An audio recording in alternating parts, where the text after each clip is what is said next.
right, welcome to the April 13th, 2023 Library Trustee Meeting. We're going to start tonight with correspondence. No correspondence. All right, looking at the minutes of our meeting on March 9th, 2023. Any comments? One thing. A bit of friends report. It's not at last minute. I'm not sure if that refers to. We didn't have a meeting. Okay, thank you. I should probably correctly be more clear. I think that was the gist was they didn't, Got it. they canceled it. Okay. Okay, do we want to suggest an amendment? The meeting was. Actually, I wasn't logging into my email, but.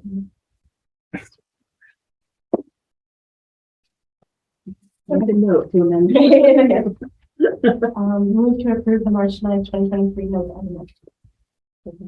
All in favor? Aye. I guess we have to do a roll call vote. Sorry, because right. Wendy is remote tonight. Sorry. Okay, so we'll go around. Wendy? Aye. Emily? Aye. Sarah? Sorry. Aye. And an aye. Okay, moving on. To public comment. Nobody else. No audience either remotely or in person. So moving to treasurer's report. Okay. In the trustee gift account, we have $414.01. In the internal building fund, we have $70,730.20. In the MBLC fund, we have $9,227.55. And the ending statement value for Barth is $1,495,229.07. Great. Any questions about the treasurer's report? Do you need any more money from the gift account into the gift account? Trustees? Yes, we will. Yeah. Do you For- today? Or, for the. For the Yeah. gate. Yeah. So we'll talk about let's that. talk about expenses as we get to them and also your programming needs and look at your report. Okay. Moving to the Friends report. Mira is not in attendance tonight, but I was present and told her I would report. So the big things were library mini golf. The Friday night, it went wonderfully, it was huge. Friday night event, we had 182 tickets sold. Saturday, over 200 people purchased around. We know there were more people, like parents with their kids, but just didn't buy around for themselves, and that's fine. There were a total of 21 sponsors of our event, and the net earnings were $13,961.36. So the friends used it quite well with this event. Much better than the bottles, which they are not collecting. There was a lot of positive feedback I've been hearing over the last couple of weeks. So we all friends, myself, staff, and hearing from the sponsors, patrons, and the staff are been collecting it. One of the big ones, I think Wendy said it best when she raved, saying it was nice. It was having so much fun, I forgot to take pictures. And that was reiterated by multiple people. When you're having fun and you forget to document the moment. And then just nice to be out, see people again, and have a library, have a mini golf back, specifically library event back. And I know Dirigible and Littleton Coffee were both really happy to be here. And specifically because it gave them outreach to a different part of the Littleton population that they don't normally interact with. So they were happy with that. And then in other updates, the friends sent their newsletter at the end of March, last week of March, just before mini golf. So the next meeting, they hopefully will have a idea of how to help with memberships and outreach and get back to them. So that will be for friends.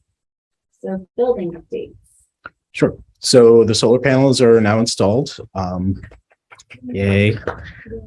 So they're online. If you want to see how they're doing, there is an app. And so I set up a kiosk with on an iPad. It's upstairs next to the donor wall. Doesn't actually show that much, just the power outage, but it's nice. So that's been installed, and Brian is working to get the LEED certification paperwork done.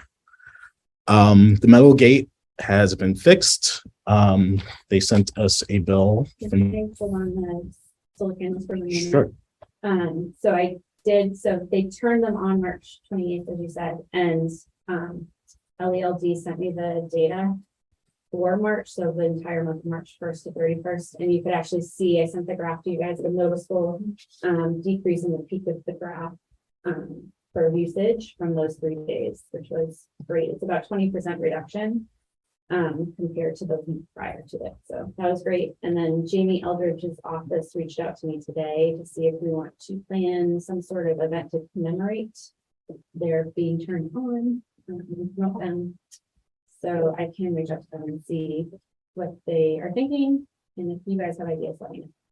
Can I just, so we, the Discovery Museum has solar now, and they've been talking about it for a while, but there's supposed to be at some point some display to show the usage and how much you're saving and stuff, and I don't know if we would do something like that here. So the graphs I included with the green bars are the ones that are actually available in the app. And that's showing you how much is generated each day. It's not total. If you go on the app, you can click by hour and by day. So there's some, you can interact with it a little bit. So that's by day. But you can do it over the hour and you can see how it's going, depending on when the sun is in the sky.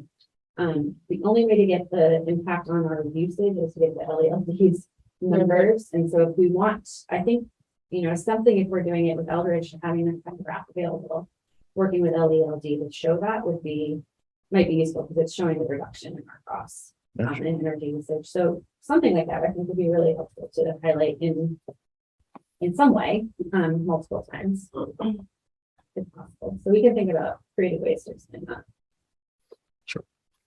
Even if you just post on Facebook or somewhere, like at the end of every month, this is how much, we use and how much it's saved or whatever, it doesn't. At the museum, they're saying that they're gonna put up a monitor and monitor, but even if we just post it on Facebook, like once a week or once a month, or somewhere, or in the newsletter or somewhere, just letting people know. Better they can, yeah. All right, that is a great suggestion. We can look into ways of planning and communicating it. All right, so go ahead, Sam, to the metal gate. Thank you for pausing. no problem. Yeah, so the metal gate broke, it came off the track. So the repair costs from Fromalt is $1,634 due on May 11th.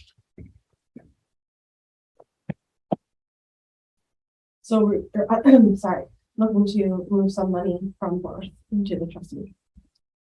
Do you want to open up for us, or should we just talk? I don't think I got it. Oh, that's because I don't share it. I share my son. Right. Should I share? Sure. Okay. So these kind of repairs, I think, there's one thing to pay this bill, which is due now. I do think we need to work with the town administrator, given that they have the facilities budget, to look at all anticipated repairs, breakage, how much of our own trustee budget needs to be put forth for repairs, but then also maintenance, things like that going forward. I think this is actually one instance of a thing that's just going to keep happening if we need to think through. Do they have a sense of why it's happening? So it's very temperamental. If you try to open the gates without unlocking it, or if it's blocked somehow, it's the staff. The staff is pretty good at it. I have a feeling it was the cleaning people, but we looked at the camera footage and we didn't see anything because it worked the night before. The cleaning people came, then all of a sudden it was broken, but the camera footage didn't actually show anything, so can't. I just sent that, so if you want to open it and share it. Sure. Yeah, I mean, it does seem like this 8 thing is something that is not working for us the way it is. Before we share, is this something that we should share publicly or not share? Yeah, we can share. Okay. Oh, for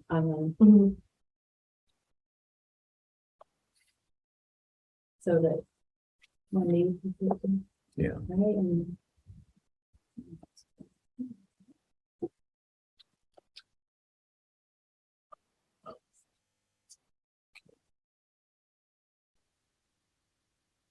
And then we can talk with friends too about if mini golf keeps being run.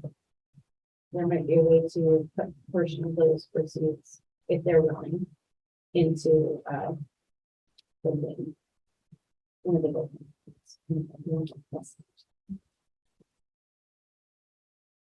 Is everybody able to see it? Did everybody get it? Okay, then I'll, Wendy, can you see the bar? no, I have to share it again. Although I have it open on my screen. I'm good. Okay. We all have. Okay. Thank you, Kimberly. A little over $1,000, something like that. I've never really, like, I know we told one before, we had a big performance for this, for the job. Right. So I see, I know, I don't, is there a reason why not to just pull from the ones that are the biggest? Just take from the any earnings.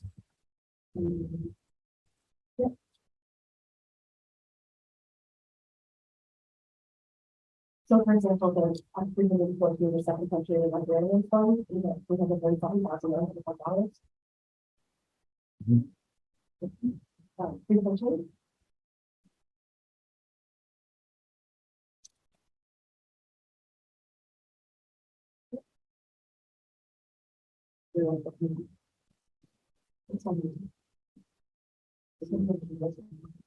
That was the whole. 1,634.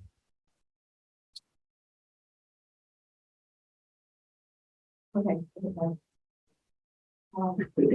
I just want to move to transfer $1,634 from account number 314, the second country librarians fund, as listed in the book, to the trustees gift fund, MGT.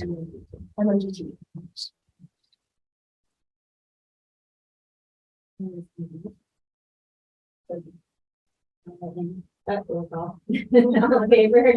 Wendy. Aye. Kimberly. Aye. Sarah. Chris. Aye. And aye. There So you just have to send an email to, Is on the treasurer, Patty in the motion? no, because you're the treasurer. Patty for now, right? Yeah, Patty. Should I copy him? Doesn't she need to? Yeah. Brian or someone? Just Copy Kim, and Michelle Reynolds is the assistant treasurer. M. Reynolds, loads in May. So, thank you. One of them should do it. Hopefully. So for those who didn't know, our new town finance Director. is resigning in last week's government. So earlier, soon, 2 weeks early. So we actually, that's one thing I wanted to touch base with her. When Patty came in, we had Alicia and Patty in the same room and they talked through the library accounts for the new construction and where things were. And I just want to make sure the notes are going to live past Patty. So I'm going to reach out to her to make sure she has proper documentation for whomever takes over. Just a follow up on that.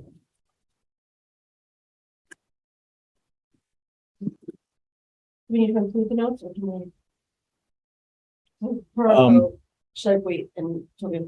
Yeah, we'll need the minutes. We're gonna talk about it. Yeah. Okay, so. Yeah. Right, the next item is the entrance door. Yeah, so the main entrance door is still broken. Both George and I are going after Nishoba to try to get a quote. They keep saying they'll send us one and then they don't. The George is already looking through. And the Is there any concern, because it seems there's some noise latch, is there any So- messaging we need to send specifically to groups who are after hours? yeah, so we'll have to, I think we just have to put in some kind of note out or some kind of sign saying close door because people don't always read their emails.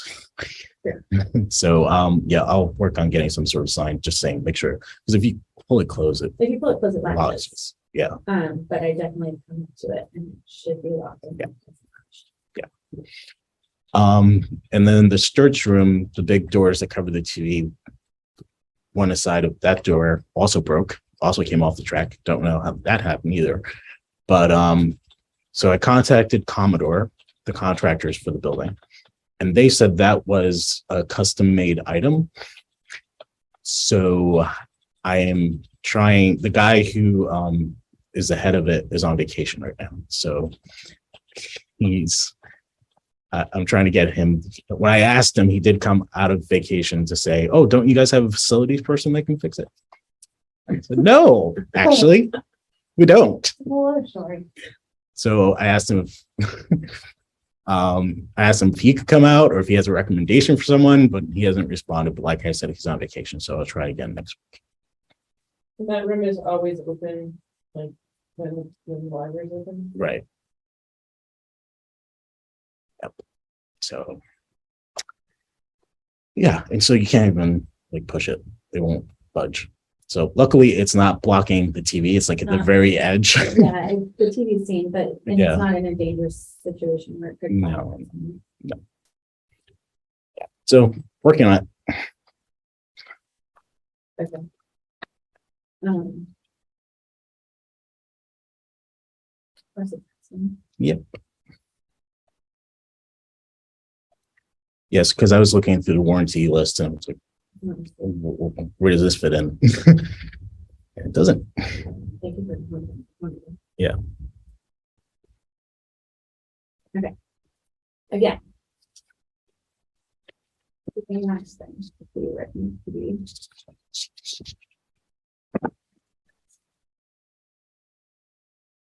Keep track of these things. You can do it great if you create a spreadsheet.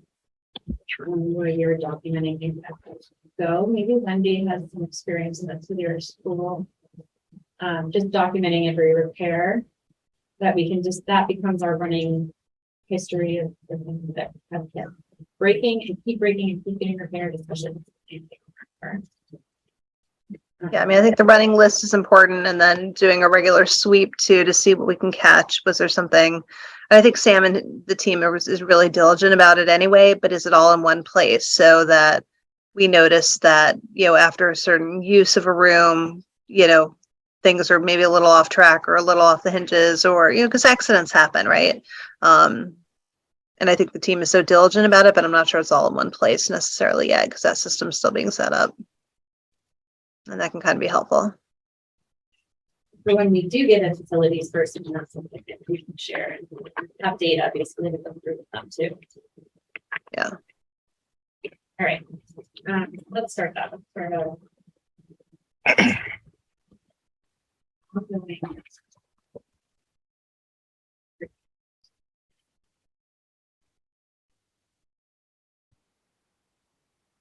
All right. That is more than you told me what our stuff about on the agenda. But there is one other thing you haven't stayed on. Oh, yes. So we believe we have all the parts for the EV chargers. Randy is supposed to install them next week, but I don't have a date.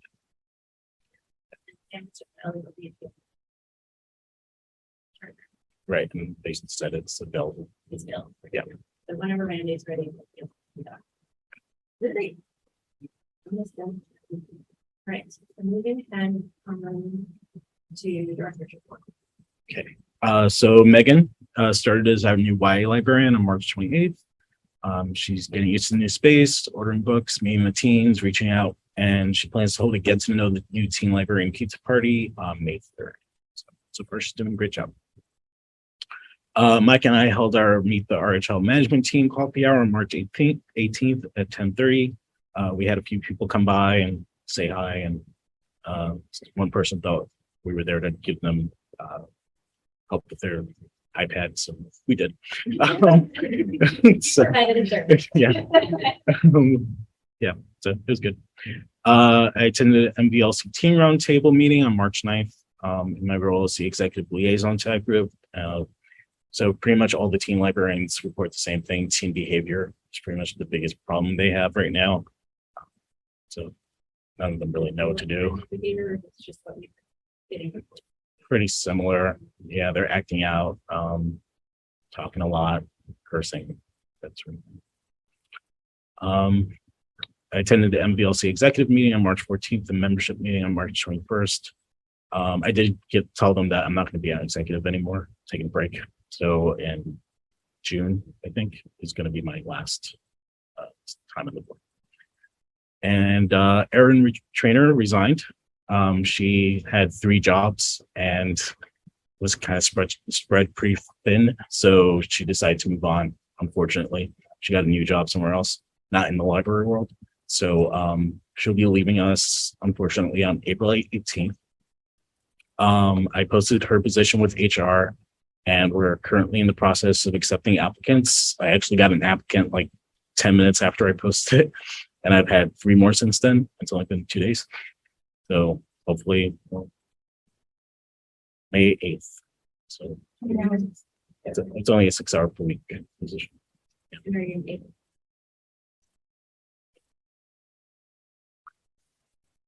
Yeah, so we have upcoming programs which is on here. Tonight we have the Johnny Cash program. And And D&D. and D&D and Dungeons and Dragons. Yes. Oh, here's the baby garden, but I was just talking about the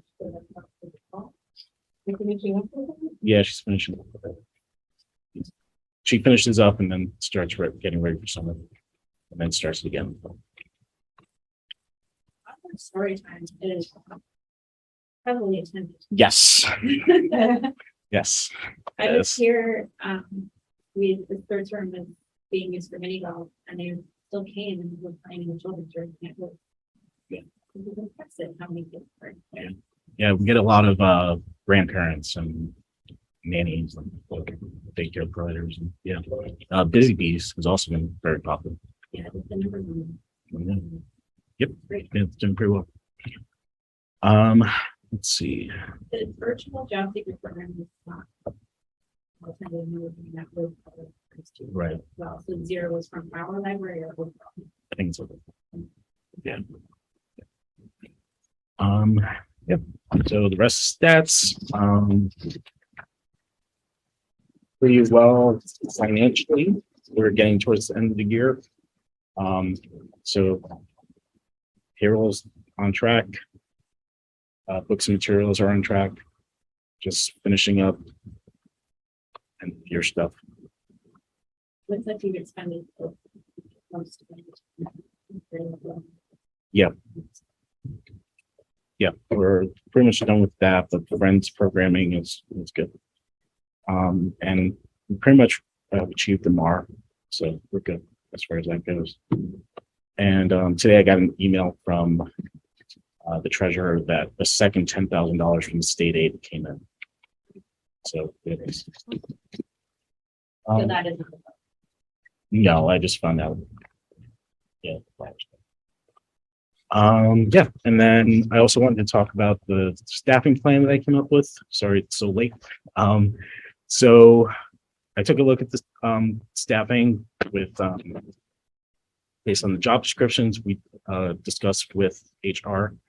So I'd given all the updates that Katrina, Wendy, and I went over, and we made the edits. And then Michelle, the HR director, and I, we went over them. She gave them to the people that Gary Wilson and Will Schmidt, Steve Venuti.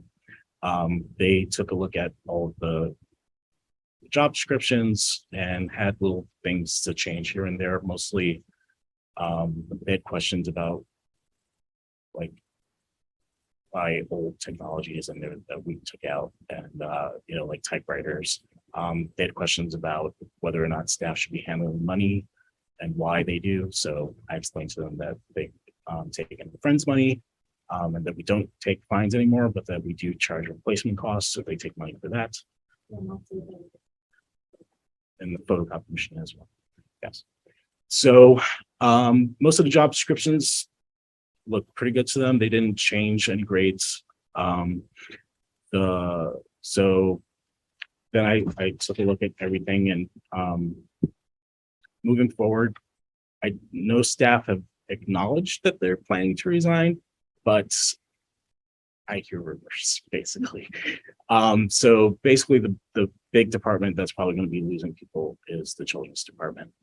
So moving forward, we should probably plan for that. But both Diane and Jean are pretty much at the top step. The town compensation plan only goes up to step 10.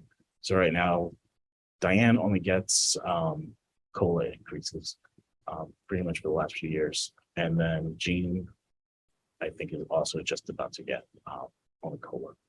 So once one or both of them leave, it's going to drop way down. So Jean's position is a senior library tech. So it's kind of an odd position. It's not,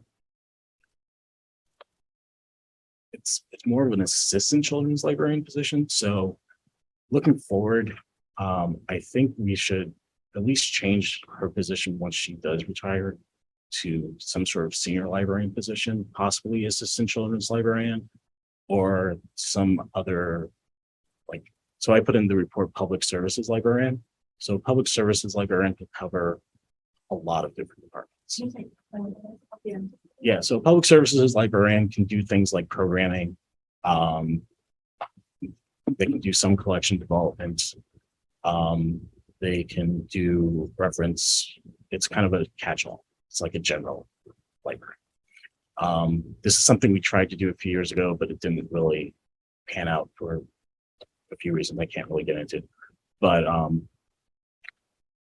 I think moving forward, that would probably be best for the library.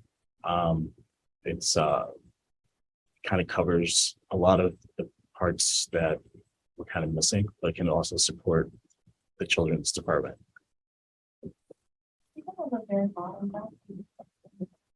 Yeah. But I don't see it, that's I find 25 to 27, but in the individual perhaps you have for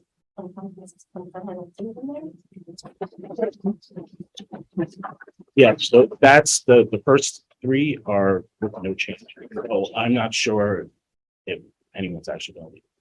Yeah. So that's what it would be, right? That's what we would change. And then if they do leave, then it drops significantly, and then it kind of goes back up again and stabilizes, because Jean's pay is pretty similar to what a senior librarian gets anyway. So this is trigger really Jean's. Yeah, it's really triggered by Jean's return. Yeah. So either way, it goes down, or it doesn't really change at all. To be honest. Right. Regardless. Right. Yeah. So, and then I also put in there that, so one of the issues that I do face with staff is a lot of them are, it's not really an issue, but it's a blessing. But yeah, it's a lot of them, there are 16 people on staff. 9 of us have master's degrees, 8 of us have it in library science, but there's only me, Mike, Diane, and Megan are the professional positions that really require a library science degree. Julie also has a master's degree, but it's in English literature.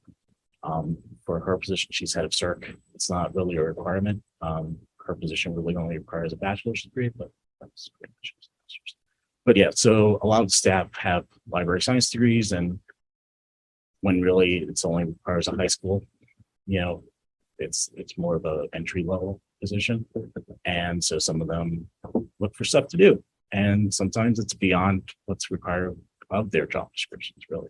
So, you know, it's great that they volunteer for stuff, but sometimes it's not necessary. You know, but it also is a great blessing, because, you know, we do get to offer things that other libraries our size get to offer. So yeah, so moving forward, I don't really know what to do. I mean, we could try to change the positions, but we do need what they do, but at the same time, it's hard. It's, you know. So yeah, so that's something we should definitely look at moving forward. But I don't really have an answer for what to do about it right now. I have questions with Sam about the 3-year. Thank you. There are things in here that I was not aware of, and I personally more something digested as a whole. But in my firsthand, I feel like you provided me with lots of things that I know. I need to sit with that. I don't know how to do that.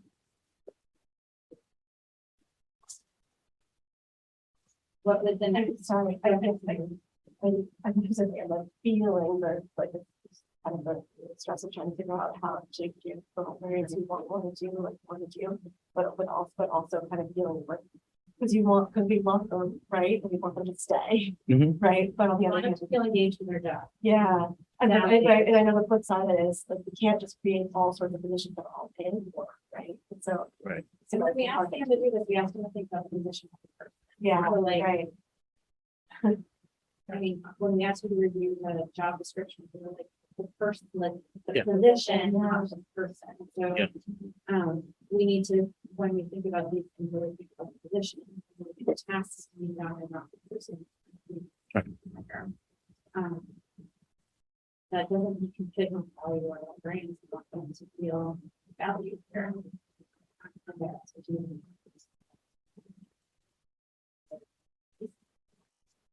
Yeah, they're all great. And they all love each other too. They, They create this wonderful environment. right. And the town loves them and, so, So I do think that's a challenge.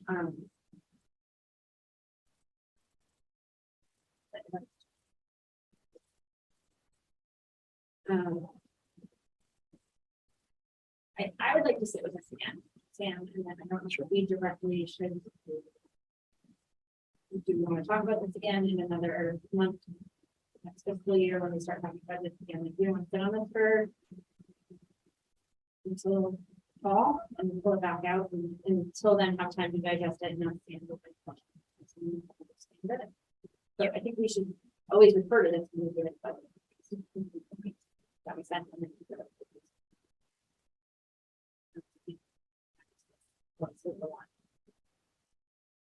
Yeah, I agree. And I appreciate the thought and the data. And I think it's so hard because when you're talking about the people that have read books to my kids and, who helped me make mom friends, it's such an emotional thing. And I think, it's a hard exercise, but such an important one to remove that out of there and say, but what does the library need if you're not attaching the people to it? Like what are the functions it need? And I think this is a real opportunity to take a big step back and say, in this new building, in this new space, you need a wide bench and you need people that can do these different things, and have people that can fill multiple different roles. So I like the way you're thinking about some of these things and having a wide bench and a flexible,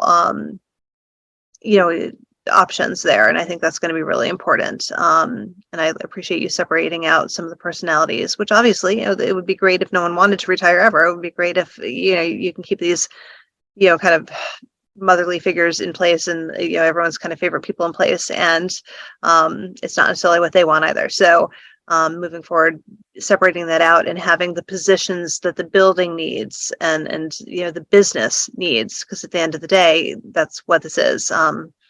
And make it function that way is going to be so essential. So I appreciate you having an eye on both of those things. So I have a question. We talked about the 24 payroll. And I mean, you can, like, what if it doesn't have a town meeting? What does that mean for the library? I mean, I'm not concerned that it will pass, but if Right. it doesn't pass for some reason, I think it stays at, the current rate. Which, so the new grid, was passed. Was passed in January 1st. Right. It was passed. Right. Went into effect January 1st. Right.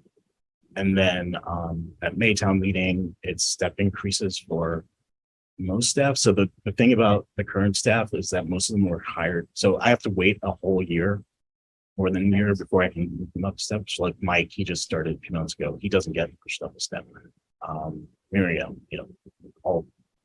So a lot of them are staying at step one, but they're getting 2% COLA increases. So their pay will change. but they're not changing steps. And so the money you're asking for is just in line with what we already approved. So, right, I mean, if that comes up, you can just say, like, right? I mean, Right. Yeah. So, I mean, like, it should pass because we said we would, you know, we voted to say this is what we wanted, you know, so this is basically what we already said we wanted. I went through all the proper, all the checks. It went Yeah. through, Right, it I went just- through FinCom, it went Right. through the TA document. So,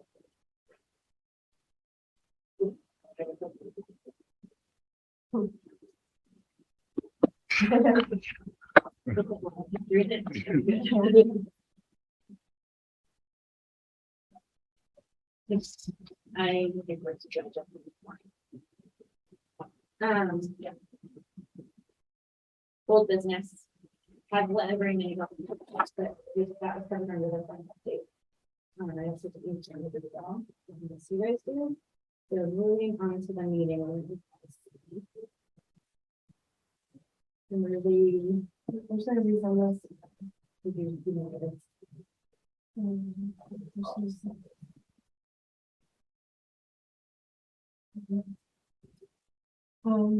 So. So a number of things, I'll just give a little bit of background, Chris and Sarah and I worked on this really hard, did a lot of research. Also, I attended, Katrina had attended a few webinars on what's legal, what we can expect to be sued on if we don't do it right, things like that. So we put together a document and then brought it to Sam, and Julie Bernardi looked it over as well. And Sam added a lot of really helpful stuff in there too. And then Sam and Katrina and Julie and I all met and really had a really challenging meeting, but I'm glad we did it, where we just kind of tried to hash out some of the details, which we're not there yet, and we're gonna still probably I think get some questions from Brian. We're gonna look into like making sure it's legally appropriate, things like that. So this is a heavy one, and today what I just wanted to do was go through it as it is now. I just want to say thank you to Chris for organizing it. And because kind of all the policies were kind of in the, like, whatever order we thought of them, basically. And so it's more organized now. I think we need a little more to do on that, but we're moving instead. So, okay. Definitely improved since last year. So improved. Yes. Thank you, Chris. Okay. So I highlighted some of the things that were still on the fence when we talked about it last. Should we just go through each, because it's so Yeah. changed from the last time we Sure. reviewed this.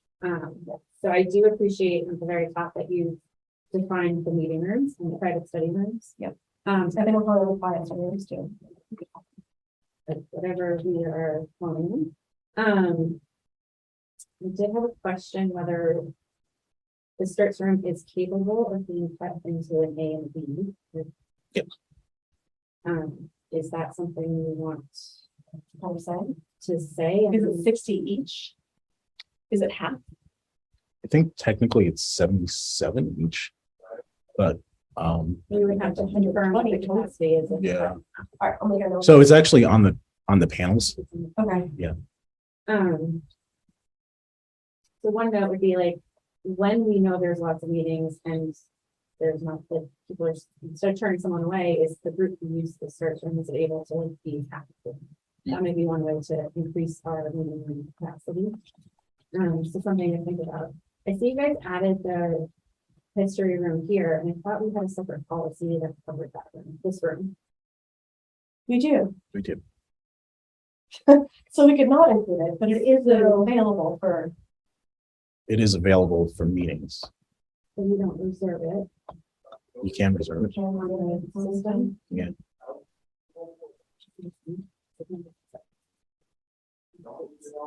You can only reserve it if it's. for- I think only staff can reserve it. Right.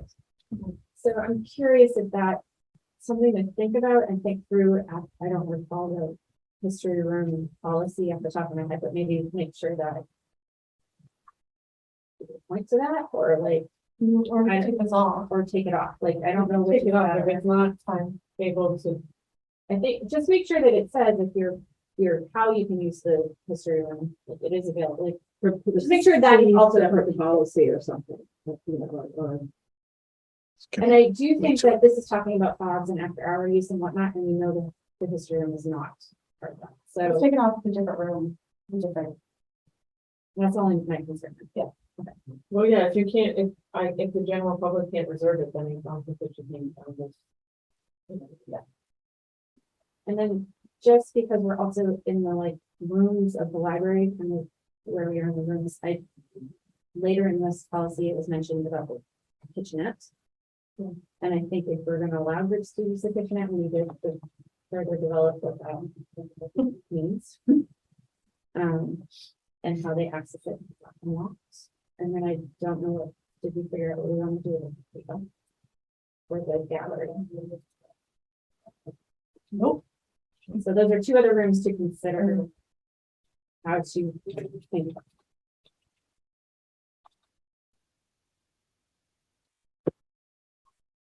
I don't have the answer to that. I mean, that's something we have to struggle with, but I'm just noticing that there's.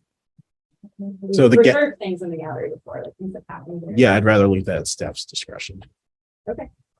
Because so when you look in Aspet, they are listed in there, but the general public can't access it, only staff can access it. What about the patio? The patio scene. Same. Yeah. Yeah, we even have the multi-purpose room and other stuff in there, but it's only because staff can, it's not that it's if the staff contacts the other town buildings, it's if we contact them and then we have to put on our calendar so that it actually shows up on our calendar as multi-purpose room or behind the library or whatever. But it's not, we have to actually go through them to. Yeah. So we have just a little language that says open room. Yeah. Gallery and patio. You You should go feel through the the- library. Yeah, library, it's just. I'm just making a note. Just those areas. I just want to make sure as we're talking about areas of the library that we're covering. Now. Yep. And then children's. So I talked to Diane about that a while ago, and she said that it cannot be reserved because it's open to the public at all times. So. I don't know if you agree with that. I mean, technically all of the rooms, any patron can go in if like some group borrows a room. Right, but I think her feeling was she doesn't want a group, like a Girl Scout troop to like take over that space for like an hour. She wants it to be accessible to everyone when the children's room is open. That is a conversation we would have. Yeah. Yeah, I'll have a discussion. Okay, so now we're on to me. This meeting room policies specifically for starts and Murray, This is or where it's more broad? this is meeting room policies plus, well, since what we're gonna try to separate. All of these apply to the meeting rooms. Some of them also apply just to the advisory. Yes. Does anyone have any questions about this section? Is Wendy still around? She is, so I'm sharing the screen, so that's why you can't see Oh, okay, her. great. I just want to make sure she's available. You know, I can still see it. I think the only question I had there is, are we good with, I loved the language in this, so kudos to the team doing this. Are we good with town departments and committees not subject to this requirement? And does that potentially impact the equity of use? Because there's a lot of town departments and there's a lot of committees. Yeah. And is this really letting the selectmen have first dibs at all times, or are we really opening it up to all the town departments and all the committees?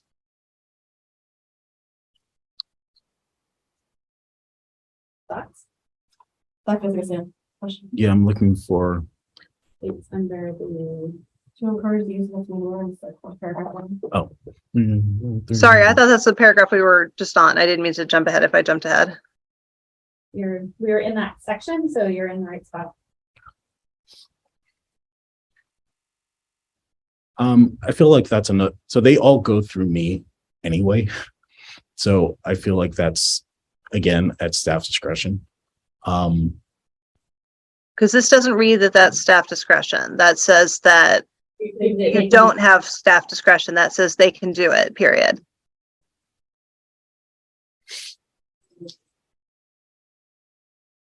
So can I back up? This is the section where we were talking about limiting 8 times in 12-month period. Sam, is this even a realistic thing that you can track and reinforce? Yes. Right, so you guys have the technology to be able to cut people off. We had also talked about whether or not this was what we were going to continue to do. So I think we talked about, what was it? Went back and forth. 2 times a month, 2 times a month. but only a certain, like only 1 month in advance or something, right? Wasn't that we landed on something like that? 2 months in Two- advance. 2 months 2 in months in advance. advance. Yeah. So when just looking at, so I looked at this and looking at our current usage, there are some, like the staff that we provided for this month alone, there are some groups that have the same name at least, and I know some of them might be different subgroups within there, like Girl Scouts are different groups, the dancing groups, different groups. Yeah. But, like I know one of the dancing troops has used the room 3 Sundays for like 4 hours, Yeah. like in March, 3 hours each, sorry. And that is to the exclusion of other groups. So if you said 2 times in a like, I don't know how you do it, because I know there are some groups under there. As well. So, yeah, so that's the thing. They try to get around it. So we just had this happen, that same group or one of those groups. The other day they called, and I think they kept, I think it was Erin on the phone for like at least a half hour because she was trying to figure out how to fit them in. And then, like they were trying to book it under multiple names for this, but it's the same group. It's the same group, but they're trying to get around it because they're using one person from their group to book the room. So that's why I said in one of the original drafts that I think groups or series should go through one staff person, either me or Susan or Mike or someone, but You do mention. Yeah, that makes sense. And having finagled the system as a Girl Scout leader, that makes a lot of sense. Yeah. yeah, because it's taking up the circ desk time. And then, we have the authority to sort of back up and say, well, I'm the director. I can say, sorry, you can't have the director, and I can back it up. But yeah, they definitely try to get around it. I mean, people will, People will. but when we were talking the other day in our meeting, that's part of the, like, you can only go so far in advance and you can only get to, like, we're hoping that most people are following the rules. Right. So I think, so if you go online, that will block you, but staff can override anything. So when they call the staff just has to go in there and book the room, and it'll let them book it. So that's why I think we need a policy that says, okay, if you're a group or, you're trying to do something that's for the next 3 months, then you have to go through it, like me or Mike or Susan. Okay, so I didn't pull that from this wording. Okay. So the distinction between someone who just wants to book 2 meetings randomly or someone who's continually going to a group who plans to use this more regular basis. And maybe we can work on that. Well, we have recurring meetings will not be permitted. But I'm not sure So if people will think of them as recurring meetings. right, I think the hard thing is when we think of the ecosystem of meeting space in town, this is the main system. We've got 2, potentially 3, if we can split the search room spaces out of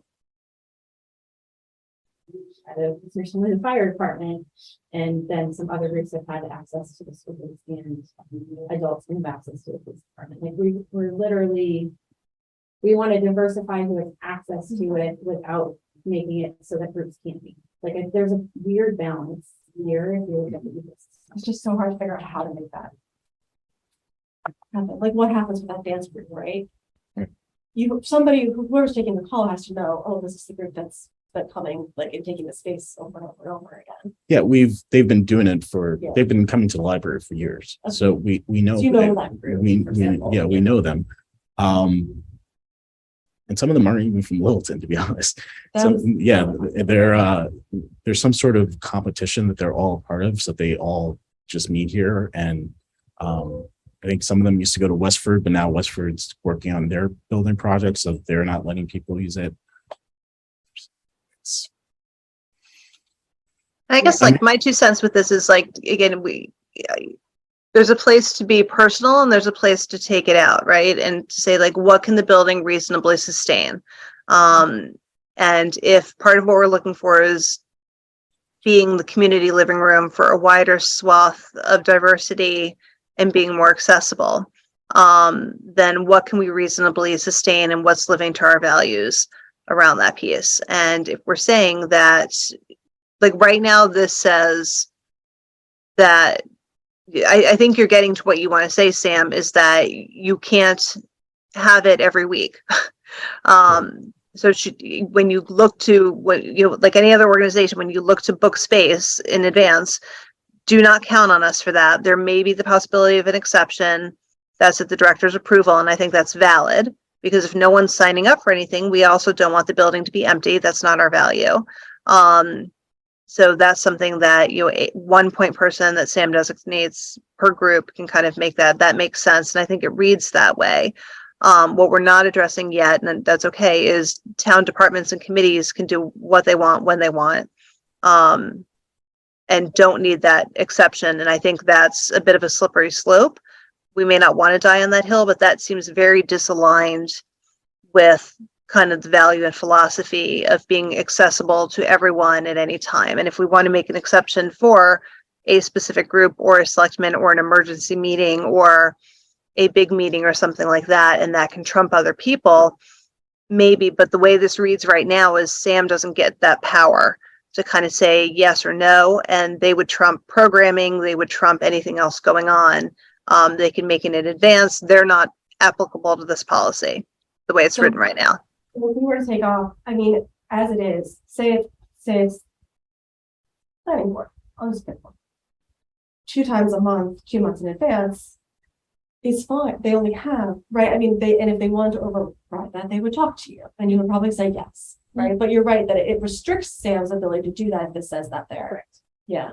I agree with Wanda. Yeah. I do think the staff needs to have the control for this, Yeah. even for town departments. So should we leave it as library programs and friends of the library and library trustees are not subject? Or do we take out that whole? I think this is now the sentence, the things have been moved so much from the prior version that says that's what we did. Priority. We used to have a sentence. with We have this priority, paragraph above. then it just skipped it. So if we just take off this, I think that could go off completely because we have priority. So I don't think you need to. okay. Sorry, Kimberly, the only reason to keep it potentially more is that we are booking more than 8 times in a 12-month period. That's actually gonna come out. Because Okay. we're taking that out. And we're doing 2 times a month. This is gonna be a long conversation about that. I'm hearing, and again, sometimes you guys are breaking up, but I wasn't sure where that landed, so. So from our conversation, Wendy, with Sam and Julie, it came up to 2 times a month. And they're gonna open the calendar to rolling 2 months in advance. So if someone's really going to be on top of their date that they want, then they'll just have to wait. Which I think makes it, that seems like a lot of work, but if you guys can pull it off, that's awesome. Yeah, it's just a setting and aspect.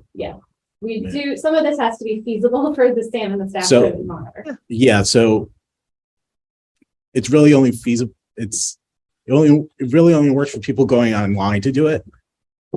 It's the people who call in because staff.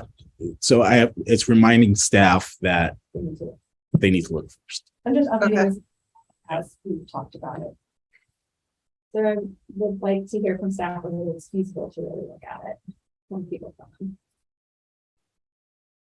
I mean, it's feasible. It's just time. I mean, I can tell you when I have to look at it. It's time consuming. And why do people Julie- call in instead of doing it online? Because they're not gonna get around something, or they just, it's easier for them? Probably. Both. When we talked to Julie, and Julie, she's gonna give us some written feedback too, because I actually think if I were the staff, I'd be like, oh my God, that's too much. But she was like, we would prefer that. She actually was like, we would prefer that. We would prefer them to call. We would prefer them. Okay. And she said she talked to some other librarians too, because she's gonna give us some efficient. She did not seem to think it was a problem to do it. I think the other part of it is when you do it online, it's not auto approved. You have to wait for the staff to approve it. So I think by calling in, you get a definite answer one way or another. As long as the staff is okay with the phones. Then Can we go back to the paragraph? Because we had a long conversation about this one too. The three of us had decided that Ribbon Hall Library card was required to reserve a room, but that's not, that possibly is too restrictive. But per the MVLC program, as a bit, Mhm. it won't accept a library card that's not MVLC. Is that right or not right? Right. Right. So the question is, Ribbon Hall Library card sounds like it's too restrictive. Then there's MVLC, then there's all of Massachusetts, then there's everything. Is there at any point that we want to put a restriction on who's able to reserve it? Because, yeah, I would say you need a library card to use the room, who, from where?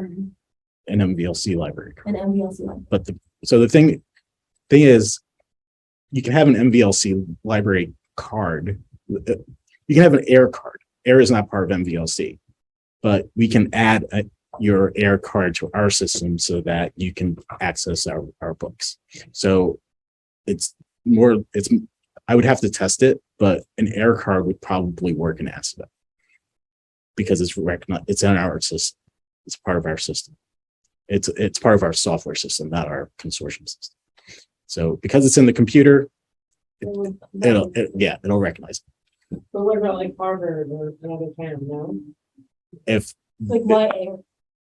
because air is next door. So MVLC, if you have a card from another system, we will let you, we'll basically just add your card into our system, your card number.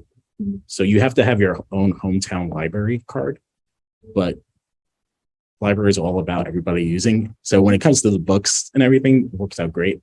Not so much for the meeting rooms because it's all on. So Groton would be the same then, because.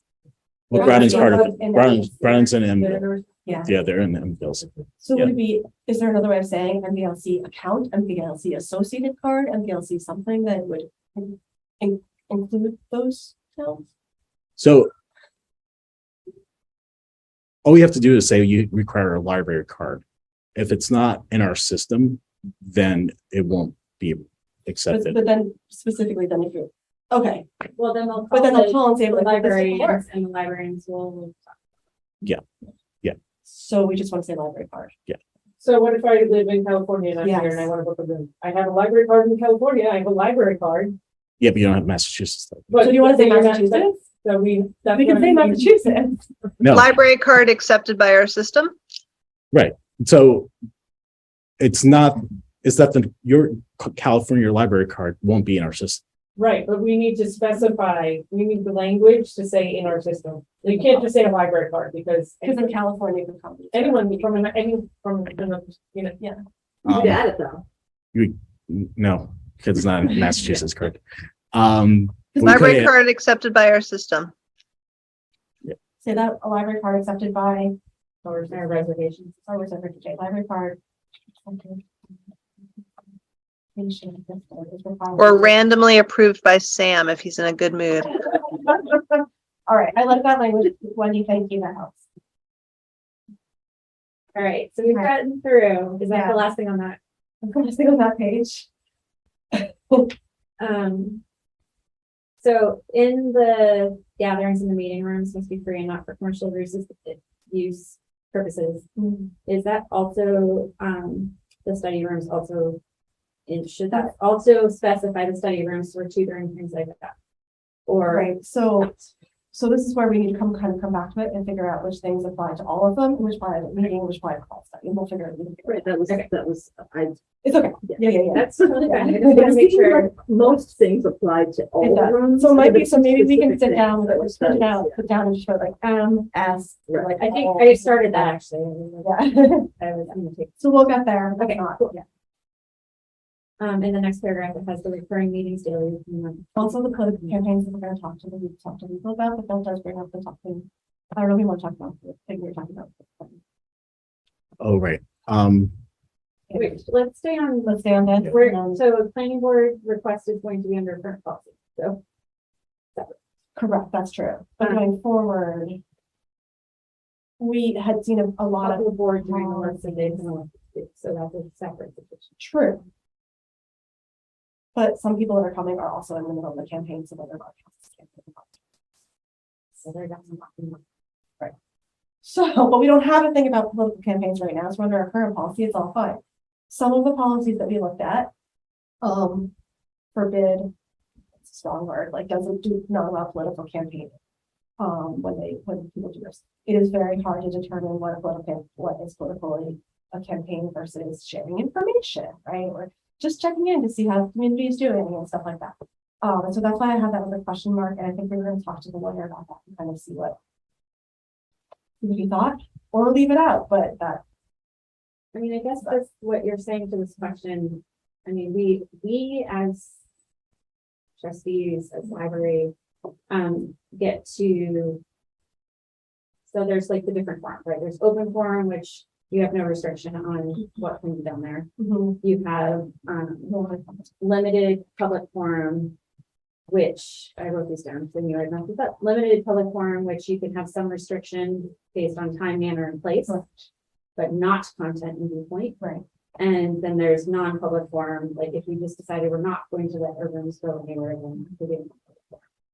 However, that's not the case. So Right. libraries are government entities, and we kind of are following the limited public forum because we can limit by Right. time, how they can access them. But legally, from what we went to, when we went to the webinar from the lawyer, he's like, you can ban political campaign, just like you can ban religious ceremonies. Yeah. But But the specific words have fallen in Supreme Court. so that's where included, excluded. Now, later, we can figure that out, but it wasn't going to be talking to the lawyer about. And so there's a better definition for it. To clarify. Yeah, it was unclear from the webinars what the wording would need to be in order to restrict it, and then how it could be enforced. Because like, again, I think I did go to the Q&A session following both of those webinars, Yeah. and the commissioners, this actually came up, and the commissioners, did say that elected boards who are doing their work is not political, campaigning. That's what it's different. Yes. So the political campaigning is literally someone who's standing in the flag which could also fall on, you can't do that because it's disruptive. If we can make that case. That's true. I've not been to any of these, but from a gut level, like I keep thinking of, part of the value is like it's the living room and we're not talking politics there. Like they can do that elsewhere. I don't think it's necessary. I think there's enough other places for that piece of it, but when I think about educating and things like that, I could see, I think you could make an argument either way, but I don't know that it needs to be there. That the terminology political campaigns needs to be there, or that we need to have political campaigns at the library. I think we don't need to have it. I don't think we need to offer it for meeting rooms. I think it can fall under more of kind of private social gatherings. And I think we can very clearly delineate that we're not offering it up for that piece. So you would be in favor of including no fundraising events, religious ceremonies or services or political campaigns? Yeah, but I could be swayed either way. I think you can make an argument either way. But I think I agree with you on the side of things, but I understand. I also understand both sides. Yeah, I would prefer to not put it in there. I think if you want to have an educational information, and have a,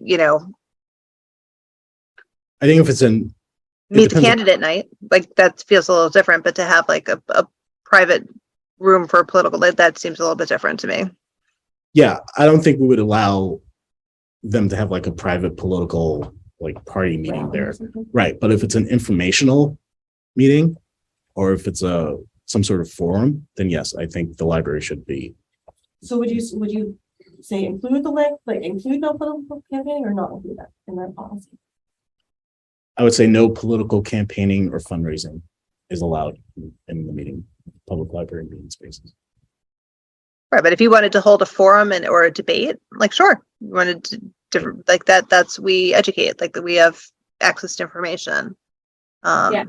Keeping in mind that if we were to get sued, practice trumps policy. So like whatever we do, it has to be considered. Sure. We're gonna run this by Legal. anyway. I'm gonna put it in and then I'll make a note that this is, we'll run it by. Cause Sam, I would like it more clearly. Maybe there, I know they sent out to the, they have no other access to, I can't remember the slide. So maybe the wording in the Supreme Court decision for actually more defined and clear than most such a thing. Chris, Sarah, have any? We've been talking about this one for a while. I think we just need to, make sure it's clearly defined. I definitely agree, like no political campaigns, but what does that mean? I just want to make sure it's easy for the staff to know. Right. As clearly as they are allowed to know about any of these events, but with the information I've gotten. Okay, Maybe we can run that by the library. I think I'd be useful to see what they can do. Okay. I do appreciate the paragraphs on permission for a group to meet in the library does not in any way constitute or imply an endorsement of the group's program, beliefs, or policies by the within the whole library board of trustees or library staff. That was great. And the effort shall in its publicity state and suggest that the library board of trustees sponsor or endorse the meeting with any particular set of ideas. And that's really important. And this should not, shall not, should it be not, may not, should this be shall not? Yes. Can we use shall here? Except for designation of this. And then the other thing that the sentence here about the bulletin board, like the poster on library events, maybe posted on the library community bulletin board. We have a policy for that. Is that We do, it's a work in progress. That's one of the ones we have, the one that has been touched yet. gotcha? I know there's. No, it's not. No group shall, you're right, I don't know what that is. Yeah, You're you're right. right. That. But perhaps we can just point to that policy in its current state or future state. Yeah.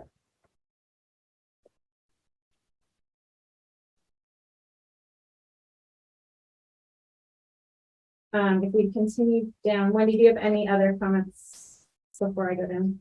No, not in this area. Okay, the one thing I did have, looking at the bulleted section. What does it say currently? Let's see, the contact person picked up the key fob on the day of or the day before. The meeting is scheduled during library open hours, and I understand the intention is so that the Sunday groups can be picked up, but what about holidays? Saying the day before is too restrictive in that case, so Because it's a Monday, Monday and Sunday is not open.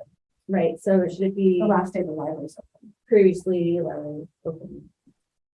Day that library was open or something, and then there is the restriction on the key fob thing in the last bullet as well to 8, and I understand that in like that's a procedure to me and not a policy. Like you can expand and contract the number of fobs you're giving out based on what if one gets lost? What if like, and we don't have 8 anymore, or what if we add 2 more, so perhaps we don't need to specify the number of fobs that we have, just say that we Reserve the right to limit. limit the number, not amount of events, the number of events. That was my feedback too. Or even the number of events that will happen simultaneously during after hours periods. Like Or not even happen simultaneously, that happen during after hours periods, because they're probably staffed and you still don't have enough spots. So, yeah, I think I would get rid of like the 2-8 at the end. yeah. I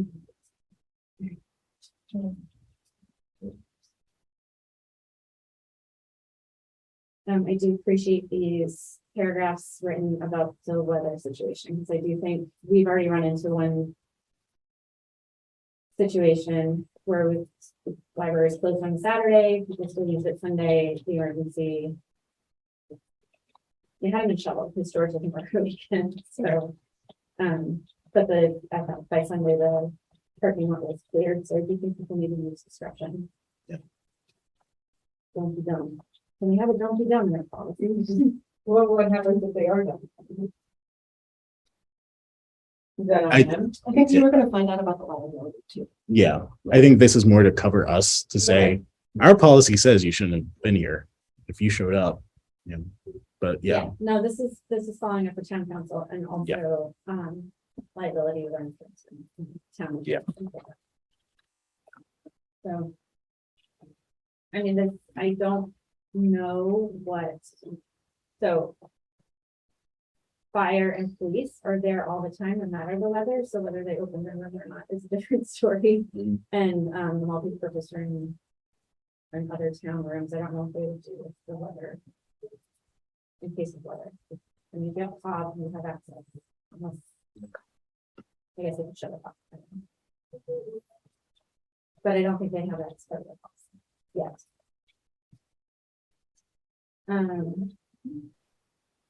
So in the 1, 2, 3 numbered section, later on. Can we just say no glitter? Yes. Section 2, can we say no glitter? No one should ever have glitter. It's just the Oh, bane of our. Glitter, I thought you said litter. I was like, where are we? Okay. Glitter. Yeah. You should lose your library card if you bring glitter. That's like a no-brainer. It's on number 2 is glitter. Where? Under clean the kitchenettes of use. So I think there's Oh, too many yeah. thoughts in this one thing. One, I think we need to specify if kitchenette is actually available. We can figure that out separately from cleaning everything. What is in the kitchen? a sink, the refrigerator, and some cabinets that have plates and tablecloths and. We should check the fridge before we leave. Okay. Okay. And so, So what do you want? Do you want specifics on how kitchenette can be used or? Well, I think we need to decide whether it is part of the meeting room accessible, and if so, then how it can be used. I mean, I know, just thinking about, maybe they use the bathrooms, I'm not sure, but when we did one of the art projects, like the art projects, I think, paint things like that. There's a They sink usually right are next using the kitchen. That's true, that is. And there's a fridge. And The there's- main There's a fridge. fridge. Yeah. but what if you wanted to use the murder room? I'm just like, Yeah. Yeah. I personally think the kitchenette will stop, but. I think they shouldn't be allowed to use it unless it's been reserved as part of their reservation. I mean, there's a lot of entitlement in there. At least among the Girl Scout crowd, when I'm down there, if they run out of something, if they feel like they need something, there's a lot of entitlement to open things, to go look for things. And it's not their space. I redirect a fair amount when I'm there, just for what that's worth. And I think that there should be a really clear boundary around that, just to kind of teach people like what's appropriate space. And there's a lot of things in that there that are staff only. And that's not necessarily fully respected when I've been there. I'm fine with making it off. I just wanted to be clear Yeah. whether it's off limits or Yeah. not. Given it hadn't been defined in the earlier space part, then. And that's as long as you said it's locked, is that a separate key? No. Okay, in that case, I'm gonna, okay. Clean the kitchen, I'm gonna take out, I just added. The kitchenette is not included in use of any rooms. And then take off clean the kitchenette if used and start with thoroughly wipe down. I do want to ban glitter, be very nice. Can we ban glitter? I feels like that's a restriction we're allowed to put. Can we also ban Sharpies? I think you may also want to, the other feedback I had for you, Kimberly, and I apologize I didn't get this earlier to you, is that we supply the vacuum, but the cleaning supplies we may want to be more specific about. Like I've watched people go through full rolls of paper towels. I've seen them go into the bathrooms and empty out the paper towels. I think that for groups coming in, it's not unreasonable to say, you're expected to bring a roll of paper towels with you or a roll of something, unless we're saying we're picking up that budget line for the unlimited use of all the meeting rooms at all times. Or to be clear that, what we are providing. And it's, again, like, I know every group is a little bit different. And that may be different for, middle schoolers walking over. They're bringing their own paper towel rolls. But if you're an organization, Girl Scouts, Boy Scouts, a dance troupe, something else, coming for a meeting and you're bringing food, I think it's not inappropriate to say you should be bringing paper towels or wet wipes or something like that to clean up after yourself. I do think having some basic cleaning supplies available will mean that groups will use them and keep the room clean between groups. So I think there's a balance of, like, we have minimal, and then we ask that you keep it tidy. Yep. And so the last leader meeting for Girl Scouts, I definitely went through this with the leaders who were from. Yeah. Very specifically, we were talking, no matter what room in town, this is the expectation for Girl Scouts. And people got out of it, so people were like, yeah, I'll put that back in my bag. So hopefully it will. Yeah, no, we have to provide something. And again, I hear that, and I know it's not going to be like one size fits all, but Jonathan was at mini golf and was wiping down chairs with like the equivalent of like a Lysol wipe, and went through 2 cans because they didn't have a spray, down in that room, and he didn't know where else to kind of go for it. And he went through a lot of paper towels with that to wipe down chairs, and which is fine. And, that's what he was directed to do. So that's what he did. But afterwards, he's like, this is such a waste. I went through 2 cans of this for chairs, you know what I mean? And so like, it's, I think that there's probably other situations that people run into. So either having a designated place that then someone on staff has to be responsible for continually stocking and noting where it is in each of the rooms. And then I think that's also a poison. Well, I know from my school, that's a poison control thing. If it's not the nature's earth kind that can be drunk by a kid going into a room, that's a concern. You have to have a poison control on site, things like that. So it gets pretty complicated about what you can have, where it is, where are you having people go find them? They're back in the kitchenette then, so I think it's a bigger problem. As much of an issue anymore now that there are paper towels in the bathroom too, because that was the issue before. People were like, I spilled something and went to go get, and there's only hand dryers. So like, Yep. This is a non-issue. Or maybe In we practice. say limited cleaning supplies. In fact, when we provided, I don't know, there's gotta be a way to say, if you're gonna have a big group and you're gonna be messy, bring your own, I don't know how I you say the say that. expectation is that you will bring. We could say there are limited supplies, because we don't, like, when you said we don't want them to use up all the paper towels in the bathroom. If you know you're gonna make a big mess, you should bring your own paper towels. So hard when we're like having to make policy for like. Well, that's going to be on the reservation sheet. So I don't think we need to get stuck on that there, but I think it's just, again, and like Kimberly said before, like, we're going to be revisiting this 84 times. I think this is the spirit of it, but I think that we don't offer cleaning supplies. And just having been down there for Girl Scouts, like, we've had vomit and like there's nothing to clean up for, and we've sent people out to Donalds and come back, right? So like, we don't offer very much there. But I think I'm more invested in protecting the librarian's personal things than having people root through to find it. So even the limited supplies may be available, but the space still needs to be clean, and bring your own stuff is kind of the message ultimately that we hope to get out over time. I'm working that vacuum and limited cleaning supplies may be available. However, please consider bringing paper towels in addition to paints. I would say consider it, say, please bring. Patrons are responsible for leaving the space as it's found, or, in order upon leaving. Yeah. For the next picture, like it's. Right. If you know you're gonna make a big mess, make sure you're prepared to clean it up. Yeah. Without using other paper towels and water. And please bring. So do we want to put something in there about take your garbage with you? Because there's no garbage. I don't even have a key to the garbage bin. Well, this says trash, placing trash cans. Yeah, but sometimes So it's unclear if food overflows. is removed or properly disposed of too. Like, it could be properly disposed of in the can and sitting there for 3 days and you guys get here and stuff. So like, Right. I am of the opinion that people taking their trash with them, groups using meeting rooms, Yes, I agree. And that is the message of sent to Girl Scouts. When they're in a leader meeting, after they do this.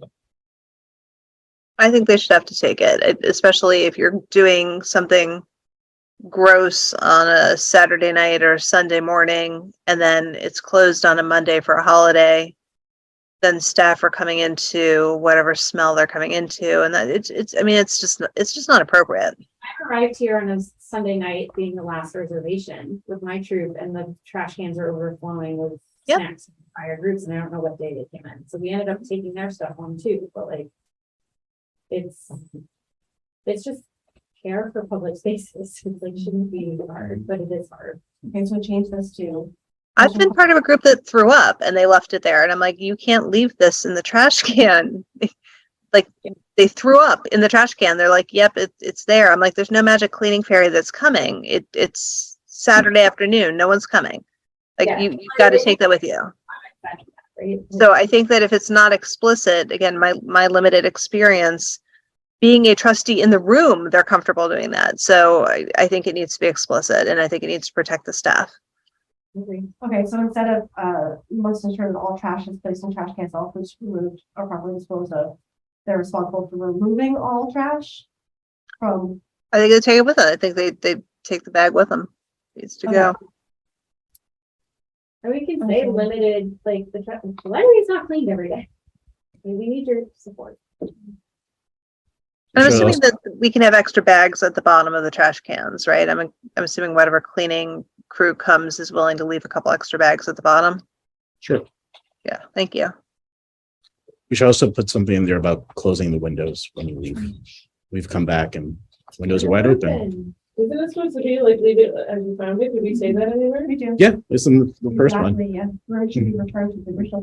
policy. Maybe we just need to So say. maybe in that kind of Ensuring way, say, windows are closed, like be including explicit, Yeah. windows closed, doors latched, like, lights off. like, Well, they can't. Yeah, the lights are on. Do they have control of the doors now?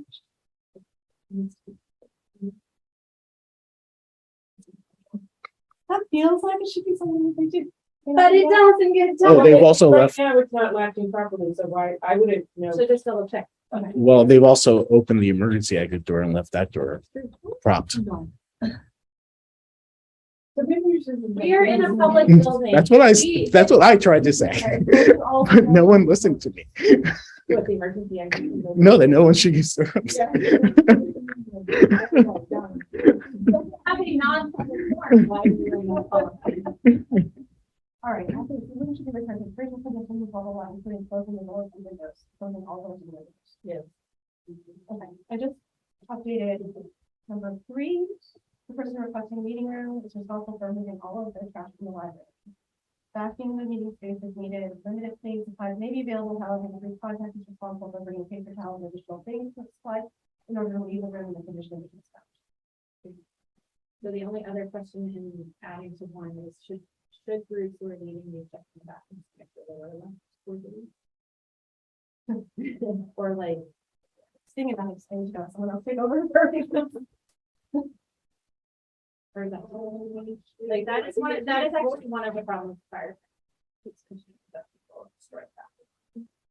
I haven't run into it yet, but I walked in the bathroom the other day and there's a big, like someone just took a wad of paper and made like a giant spitball. And it was just like stuck at the very top of the bathroom. that is amazing. Including closing all windows and doors and checking bathrooms. And ensuring bathroom is tidy or something, like just checking bathroom, oh yeah, there's a big mess, okay, like, you know, I think we need to be explicit in, like, the bathroom needs to be In order, in working order. So Clean working. how do we prove? I mean, we have so many groups that come. What if they say, oh no, it's a group before us? So I've actually, when I was talking to the Girl Scouts about this, I pointed out that you may look at the thing and say, this place is ransacked. And then you look and see whoever used it from Saturday night to Monday morning, come back. And I said to them, they're going to tell every single one of those groups, because they can't tell who has done it, that they are being fined or for the cleaning fee, or that they're unable to use the rooms. And I said, for you, your insurance policy is to take a picture of the room when you arrive and a picture of the room when you leave, because that's actually saved me with the across the street art room with Girl Scouts before. In the same example, I had a meeting and another group had a meeting right after me. We cleaned it. It was fine. The school called the next day and said it was not fine and that we were losing our privilege. But I had the picture before and the picture I left it, and they said, "Oh, you have evidence of this. That is your insurance policy." So, how do you explain that in a policy? I don't know. But the other group that I am like connected with, we talked about. Like, just remember, you're not the only group using this, but that also means you may be blamed for the rest that's left. So clean it up, even if it's not yours, make it better than you found it, but also protect yourself by taking pictures. So the bathroom's not working. Who takes care of that? Well, my eldest has had spaces, she works at a college campus, and the policy for renting rooms is you take a picture upon arrival and you send it. So it has the timestamp, and then you take a picture upon leaving. So you're sending it with the timestamp, and that's part of the policy for renting. I don't know that we need to go there right now, but I think that if there are continued difficulties, that could be the next version of this to rent it, because it's a privilege to rent the rooms. I mean, to get free space for meeting space is part of the value, but it's also a privilege. So should that be communicated here, right? It's the responsibility of the group using the meeting space and on 5 rooms to do these things, to say that this is a privilege to be able to reserve these spaces for free. I mean, we could put a statement, in there to say, like, the Reuben Hort prides itself on being able to provide this service to the town, and is a partnership with everyone who's using the service to be able to do that. I don't want to overcomplicate things, but we could put that in there somewhere up top, and this policy is designed to keep that partnership in place. Can you, because I like how you're wording that, can you write that? Something like whatever you just said, something like that. It was lovely. I can try. I don't know that I have editing access from Zoom. It's just write, if you just write it down, we'll put it in later. I will do my best. Yes. We also replay this meeting. Me too, yeah. I'm sorry, I misremember ensuring the still the bathroom is working order. If it's not working, I don't know. clean. Yeah. I think we have to address that. Find a different word there. I have a question, all of a sudden I have a question. How, this is really good, and we have a lot of information here. If I rent a room, am I checking off that I've read this? Am I giving handed this so that I have to sign it? Like, how are we saying I've read this and the policy, therefore you can rent the room? So online, there's a check, but it's like every other user license agreement. Like, how many people actually read? But as long as they've said they've read it. Right. But what Read happens it. if they follow the phone? Even if you didn't read it. Over the phone, You how said do you you, read how do you know they reach me? You Should don't. they have to have an email so that, could it be part of the reservation and confirmation of it's linked, or at least landing in their inbox with you, really good. So that there's proof that, nope, in your reservation confirmation, you received the meeting. I think I'd step further, they receive it and they need to, like, if I reserve online, I have to check it that I read it. So if you do it over the phone, you get an email, you have to check it and send it back. So we can ensure that, it's when, it went to my spam, I never saw it, whatever, but like, no, you have to acknowledge that you agree to this, and then, so then if they do something wrong, we can go back and say, no, you acknowledge this. Is that a lot of work for you? I don't think it's work. Yeah. I do think just being able to link to the policy directly in the confirmation, your thing's been booked email, just be like, remember, here's the. They get a copy when I pick up the file, if it's for overnight or this weekend. People, I mean, we could do I that. mean, I'm just. Yeah. What if they sign something when they pick up the phone? We could do that. There's something so we can say, you were aware of this, like whether or not you read it, that's on you, but you were aware and you acknowledged, You received it. right? Yeah, I agree. It's like every time your phone updates, no one reads it, but you're acknowledging it before it lets you use the features. I'm just saying some of the things that we have about the windows in the bathroom and stuff, like, unless someone's told, like, obviously it should be common sense, but if it's not, then if someone isn't, we're not telling them they're required to do this, they're not going to do it. We could do it on the phone too, when if they're booking on the phone, to say, and as in our policy, remember, one of the things we're really highlighting right now in the summer is we want to make sure people remember to shut the windows, remember to do whatever or what have you. I mean, it's not going to be a perfect system, no policy is, but this at least lets us get data on where the problem areas are, and then we can go back to the policy. And if, you know, again, if we get to the point where like, I'm sorry, you can't use this room anymore, or this room is only available when the library is open because it's being abused, or, you know, whatever the case is, we can adjust. That's all valid. We want you to have the Yeah. back up to be able to tell a group no because they're abusing it, is really what we're looking for. And some of that is common sense of being treating public places appropriately. I mean, part of it, we could pull out some of the process stuff that they would get, like, when you get the fob or when you reserve the room, this is what you're expected to do. Take the trash out, bring the trash home with you, close the Right. windows. check That it could out. be a one page. Things like that, Mhm. like, I mean, if we expect them to take the trash with them, we need to tell them. Yeah. Yeah. I think it's an absolutely appropriate expectation, but we tell people they're not gonna do it. Right. Yeah, no, I think I'm fine with this. Handing it every time. Wow. And then having a link for the in the email. Yeah, in the And confirmation email, I think I can put email? I can Yeah. put a link to the policy. So what if I book a room while the library's open? Do I have to check in at the front desk before I get access to the room, or do I just come in? Oh, I have the, you know, the search room, and I just walk in the search room. How do you know that I've seen the policy? Don't. I mean, If you reserve it online, you're getting it. right, but if, okay, so I called and I reserved the room while the library's open. So I'm just saying then I could But- claim that I didn't know these. I'm just, Right, but then it's a little easier for us to know that Right. right. that you trashed the room because you're Right. Yeah, it's the people that we don't see. And, you know, maybe we can, like, say, well, maybe we Be have honest. it posted in the room too. Can we do that? Yeah, we can do I that. think there Or maybe it already is. there is Yeah, some I think stuff from the last policy. Well, once we have, you know, like, and then we can clearly say, post it in the room, close the windows, take out the trash, and then it's there, Yeah. and then they I'll can't put a say, oh, I checklist. never, you know, oh, I never, you know, whatever, it's right there in the room, and, you know, you can't say, you know, that.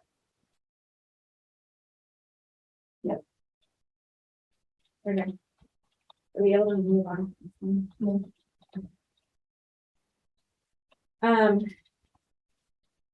I 100% understand the intention behind the activities are prohibited paragraph.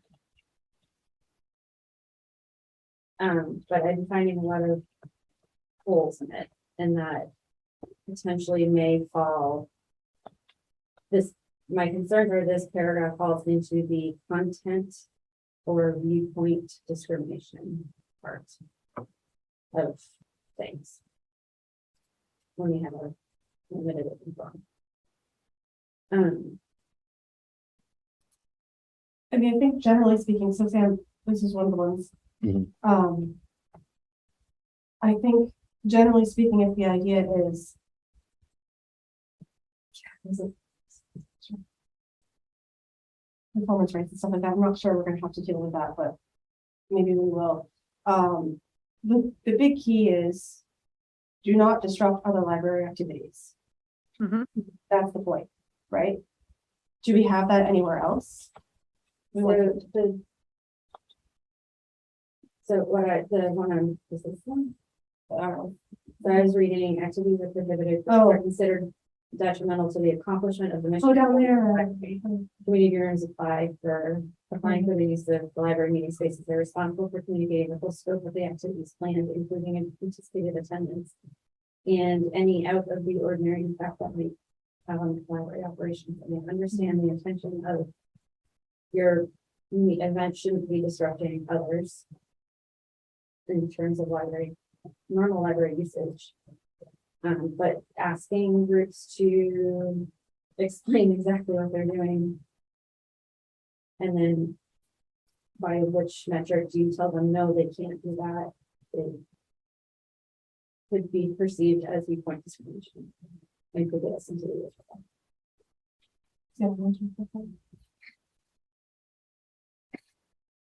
And I know what's the intention is. behind Yeah. the paragraph. I absolutely understand and support So, the reasons why, but this is where I think if our intellectual freedom, privacy, and our own value statement says the rights of every individual to both seek and receive information from all points of view without restriction, the right for confidential use of the library and the right to privacy is in our value statement. So like meeting rooms fall under that right to receive. What if we took out that top line?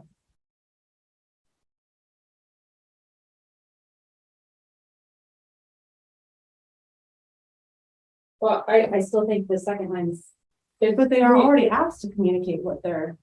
The full, the full full that's pretty scope long. of activities and anticipated attendance, that's, tough, you know? We have to the attendance on you gave an estimate. the. So Yeah, but that's the, I'm not trying, that is the anticipated attendance. You asked that question on the form.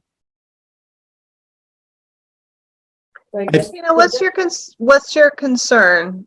Like, where's this going against the value statement? So my concern is the intention of putting this in is to prevent. Okay, policy committee, please tell me what the intention of this. We didn't write this. I put that in there. Sam, why are you making trouble?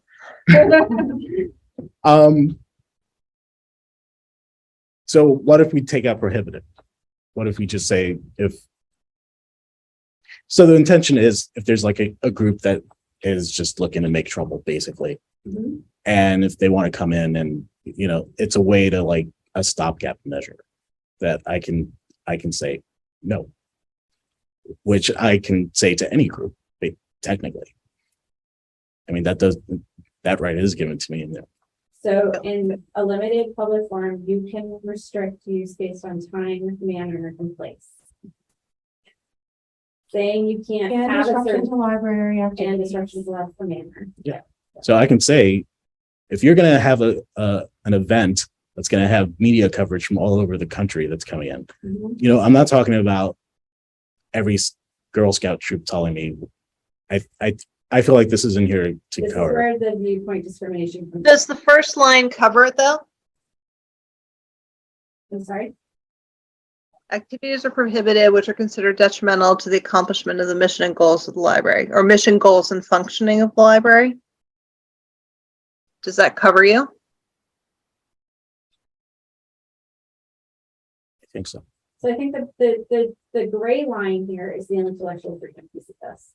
And that people who have views that may be looking for the attention or whatever that, I'm taking the Chelmsford situation recently. Mhm. In part of them, so when I went to the Q&A follow-up on legal issues with the commissioner said, you should allow these people to have it because your policy says it's open public forum. They are allowed to express their views in this, and you should not say no. When they said no, the media came in and they got what they wanted, which was the media attention.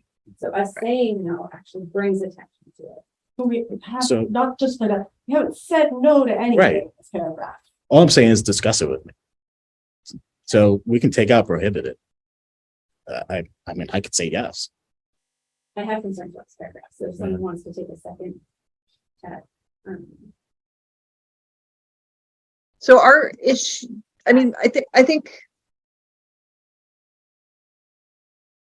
So, and again, this has to go through legal anyway, right? I think we are best to bring it through with legal counsel. Right. So I think it's a very reasonable thing that anything that would be detrimental to the accomplishment of the mission, goals, or functioning of the library, we wouldn't allow in. So any, forget like a political based thing or media coverage. Sam, would you be akin or inclined to allow a fire spinner to perform in the stacks? No. Okay. Why not? Why are you discriminating against them? Because it probably violates code. Okay, so valid, right? Okay. What about skateboarders? Would you allow skateboarders during children's story hour to have full reign up and down inside the library? Again, no, that would be damaging to, it's a safety thing. Okay. So I mean, I think that there are some things, and these are basic things if they called, you would ask about, right?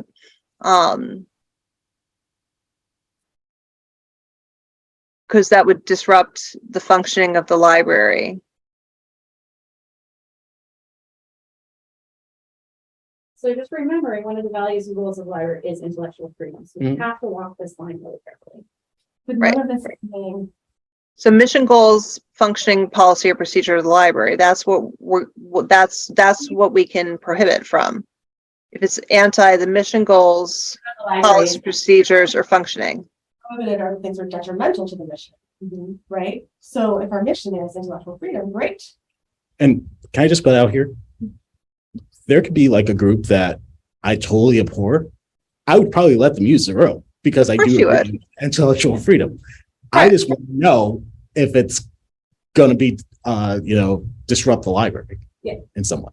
Well, and I think so. Like the third example I would give is like so the KKK wants to come in and hold, something, and I think that again the policy talks about is this political organization, is this and is it going to be disruptive, to again, I think mission and goals is not enough. I think it has to be policy, procedure, or function. Because if the KKK coming in during children's story hour is very different and something else to consider than the KKK coming in,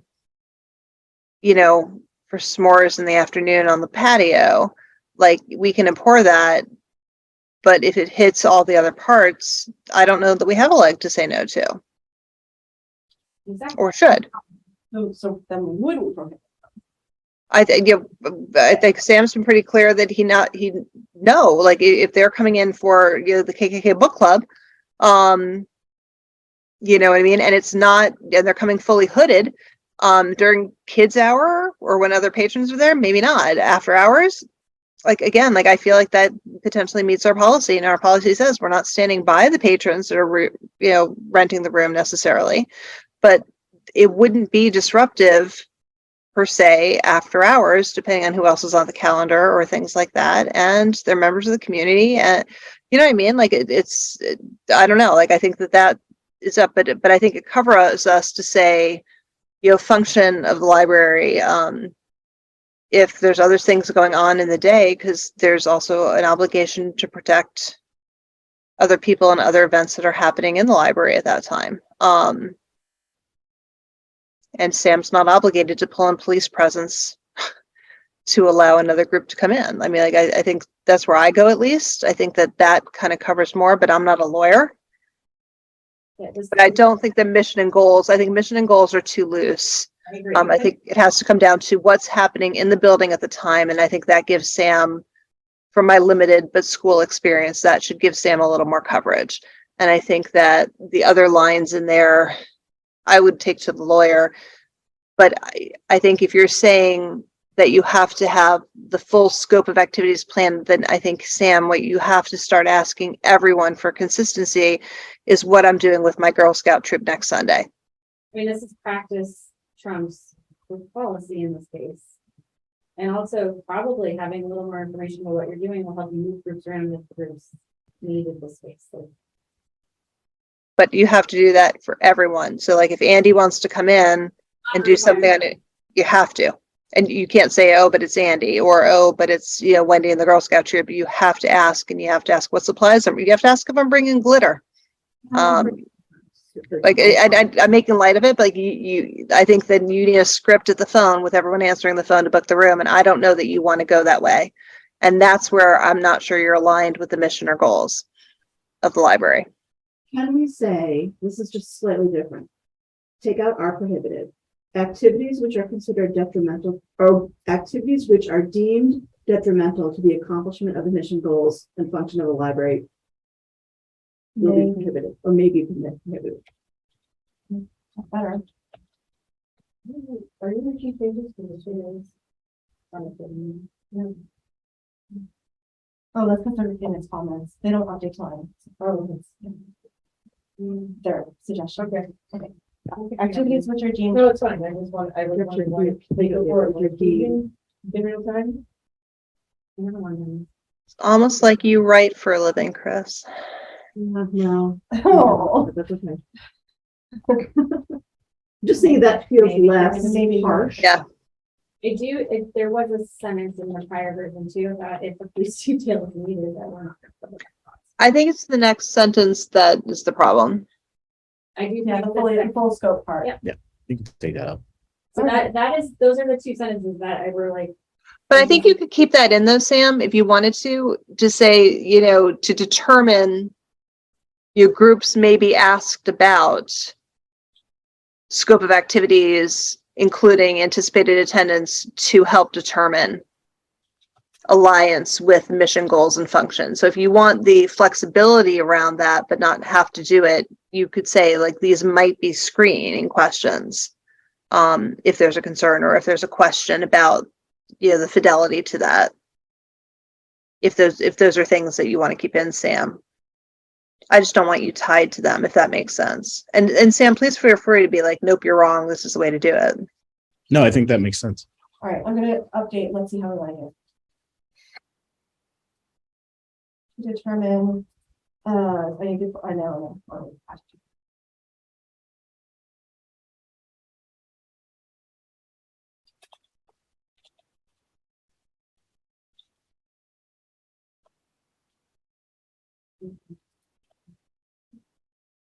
That's all.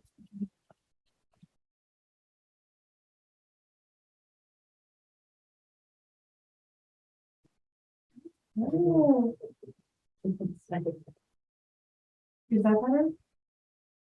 That's not how I was.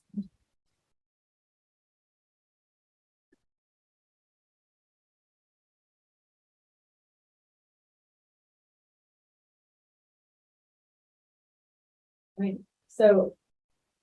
I do think being the library director must be informed if media coverage is expected is completely appropriate even for our town boards who are operating in library or schooling out the gallery. Like the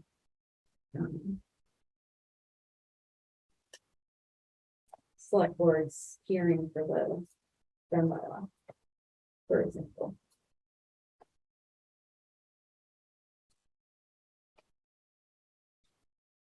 It did disrupt use of the library for the team and the children.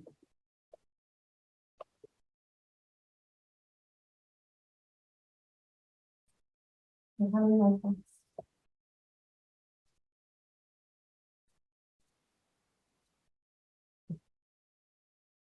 What's your alliance? I know, feeling by one is better.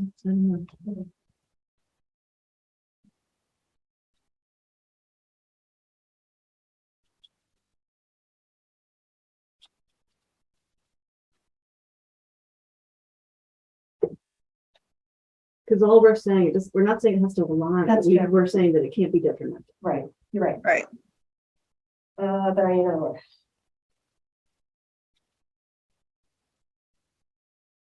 And then if the.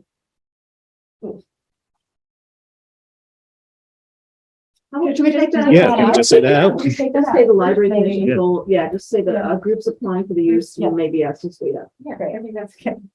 Over.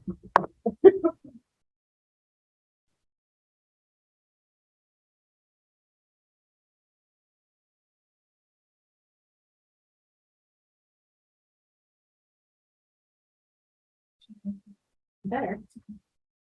I like that. I do think it needs to really just to. Yep, you definitely, yeah. It's kind of saying the same thing. Yeah, I'm wondering if we could just make this even more straightforward and saying recommend denying reuse. I mean, we said it multiple times. Yeah. So, And and that appeals may be made to the trustees, the decision of the trustees is final. Let me see. so you only have the reserve for them to cancel any. There's two different things. Sorry, the next. The next paragraph. However, you have to. So authority for approval is one request. Yeah. I mean, you can leave that like one. What did you say to change it though? Just keep it directly made. You could add directly made, deny meeting reviews or appeals maybe even. I do think it needs to say the decision. Appeals may be made to the trustees, period, at next public meeting.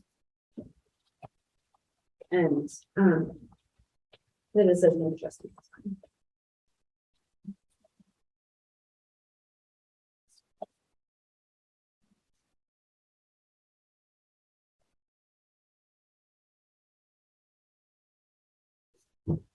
Right, the part that I highlighted here is because we haven't quite figured out what the final. Yeah. This is sort of where what we talked about the last time, but then when we talked to Julie yesterday, she was like, yeah, just that day, it's like. But then like, She's- this morning or 20 so where this is still. She in hates flux. the Yeah, this part's still in flux. So the other thing, just wanted to touch on, I came down here the half day, so yesterday. And there was a group of 10 to 12 high schoolers using the Murray room, for group work. It was a larger group, but they are not 18, so per the current way this is written, they will not be allowed to use that room. Because they're not of age that we restrict. Should it just be 12 or older for all these rooms? Are they not allowed to use it or they're not allowed to request it? It's reserved. Okay. We have a 12 and above in library policy. do. So the 12 makes sense as the base for any of these rooms, but I think it's fine. so, I mean, the other part of that As is long as they holding keep it them. nice. Well, that's the question, like, then you need to have a parent reserve for them who are That's the healthy, question. legally Because for the responsible. meetings rooms, the meeting rooms specifically, we say you have to have a contact person who's responsible. That's But what I we're was like, gonna ask, but then there's the privacy piece, right? But like, it seems like again, like you want the privacy to be able to use the library and the fidelity to that. But no 12-year-old has $50 available to them to pay a cleaning fee or, to whatever it is to have a cleaning fee if they screw it up. And they're screwing it up regularly. Well, that group didn't though. Like I was here when they were here. They were working together. They had some food and from what I could. No, they tell- didn't, right? But we've been in multiple meetings where we're talking about damage to tables, we're talking about graffiti on tables, we're talking about trash overflowing, we're talking about spills that aren't getting cleaned up, and there's an education component, and it's not a blame thing, but their frontal lobes aren't done cooking, right? Yeah, I guess Just in one part, exceptions. I mean, so one part I see this as them learning to use the space successfully and then making sure that the space is left that way. but they're already getting I know. They're already getting the chance to use the study rooms. Not that it's easy to get those. But their group was bigger than six, so. did they reserve it? Or did they just want- I'm like, Sam also opened there's and it's not one size fits all, right? But I think that it's not the library's job to babysit. And I think that it's okay to have some limits around that, especially if one of the agenda's items on the director's report is that there's a problem with some of the teens coming over, that hasn't been successfully addressed. And as a total aside, that's literally my job, and I'm happy to help with that, Sam, or talk to people about that if that's helpful. I think we need But- to help guide the young patrons in the right direction. Yeah. In spaces, but Well, maybe something like that is at Sam's discretion. Oh, there's a larger group of high school students, so they are a little bit older than 12. And hey, we have a group of 12, we really need to work together. Is it okay if we use the Murray room? And then, so but they the, would have to leave some kind of contact information, so if the room was left in, if they needed to pay for it, then someone is held responsible. What if you're using the library after hours, you have to be 18. that's reasonable. I think that's completely fine. No one's here to like monitor. And if I feel like if Sam or his crew wants to make an exception during the day, Sam, that's his domain. I feel like he should be able to do that. But in terms of making policy around that, where it becomes an expectation, that just seems like a really slippery slope when not everything is going swimmingly. So it's great. We've had a couple of one-offs where they had a bigger crew of, kids that could handle it. But once it's policy, it's available to anyone to be able to do. And that just seems like not a great plan. My 2 cents. I agree. I don't know that we want to open it up for 12-year-olds to take over a meeting. No, I don't think 12-year-olds necessarily. Right. I don't think 15-year-olds. I don't think 16. I mean, I feel like it's I think it's more like at Sam's discretion. Well, we're talking about some 30-year-olds who are not leaving. So, I mean, Right. I mean, we're Yes. we're also not treating them correctly. So I mean, there's still kids at the end of the day. And it's still on our watch. And I think that, you know, again, I do this for a living. I could go down a list of 80 horror stories of what happens when there are not adults there watching, even with the best of kids, with, you know, a little sprinkle of impulse control difficulties, or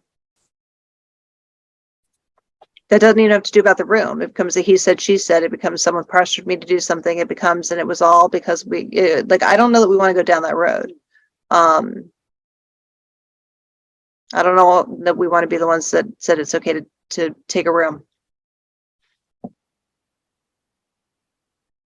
I'm struggling with this because there's the access to the library. We said 12 and above can move about freely. I don't think 12-year-old throwing a party in the search room is the right call, for sure. But I think there are larger groups beyond 6 that of high school age kids who could benefit from being able to borrow. So I think that a few thoughts. I agree with you that it's beneficial.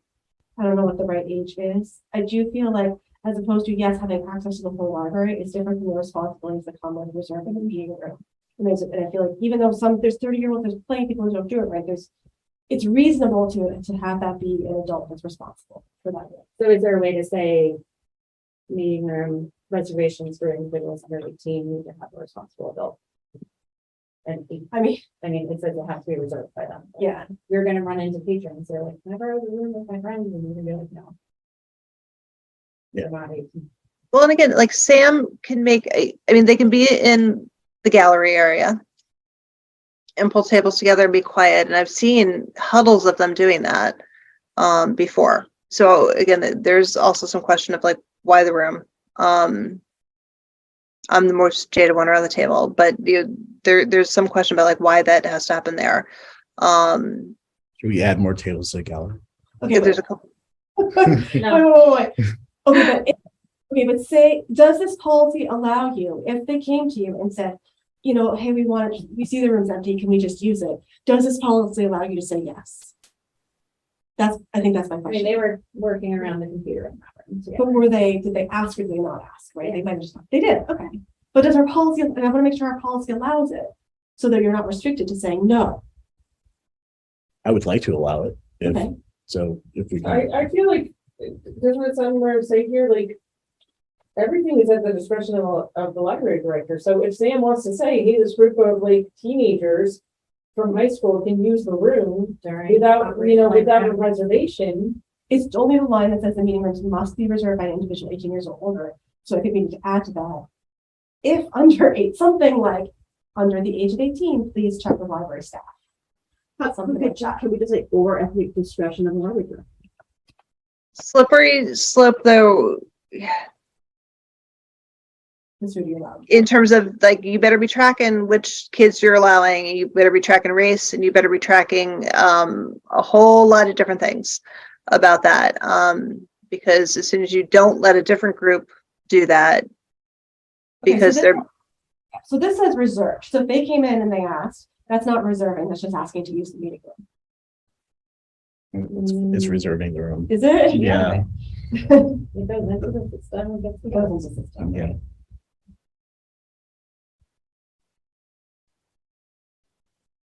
This technically doesn't say the person 18 or older needs to be in the room when they reserve it. Right, but if they're coming in and there's a bunch of 16-year-olds or whatever. Right. they have I'm gonna 18 call and years say, old. can my kid reserve the room?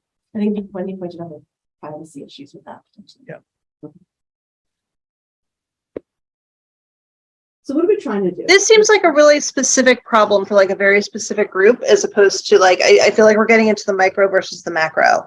And I don't know if that's helpful, or that's really like our job to solve a specific group of teens that want to use this room. I think this policy says that no, they cannot reserve it, but a parent certainly can call in and do it for them. At this point, Sam has the right to put any kids anywhere he wants at a given time.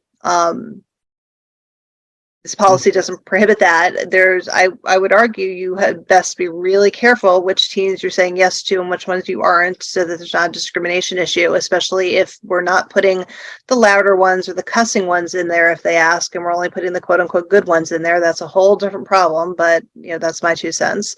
And I would track it and I would keep it by the front desk so you don't have a discrimination issue on there. And I think that if they have that many people and they want to be together, they maybe need to go to a friend's house. We don't have to be the only place they go. We don't have to solve this for parents. We don't have to be the only option for the entire town of Littleton. And I don't think we should be getting into the weeds with that. I'd be interested to see what the library is like too.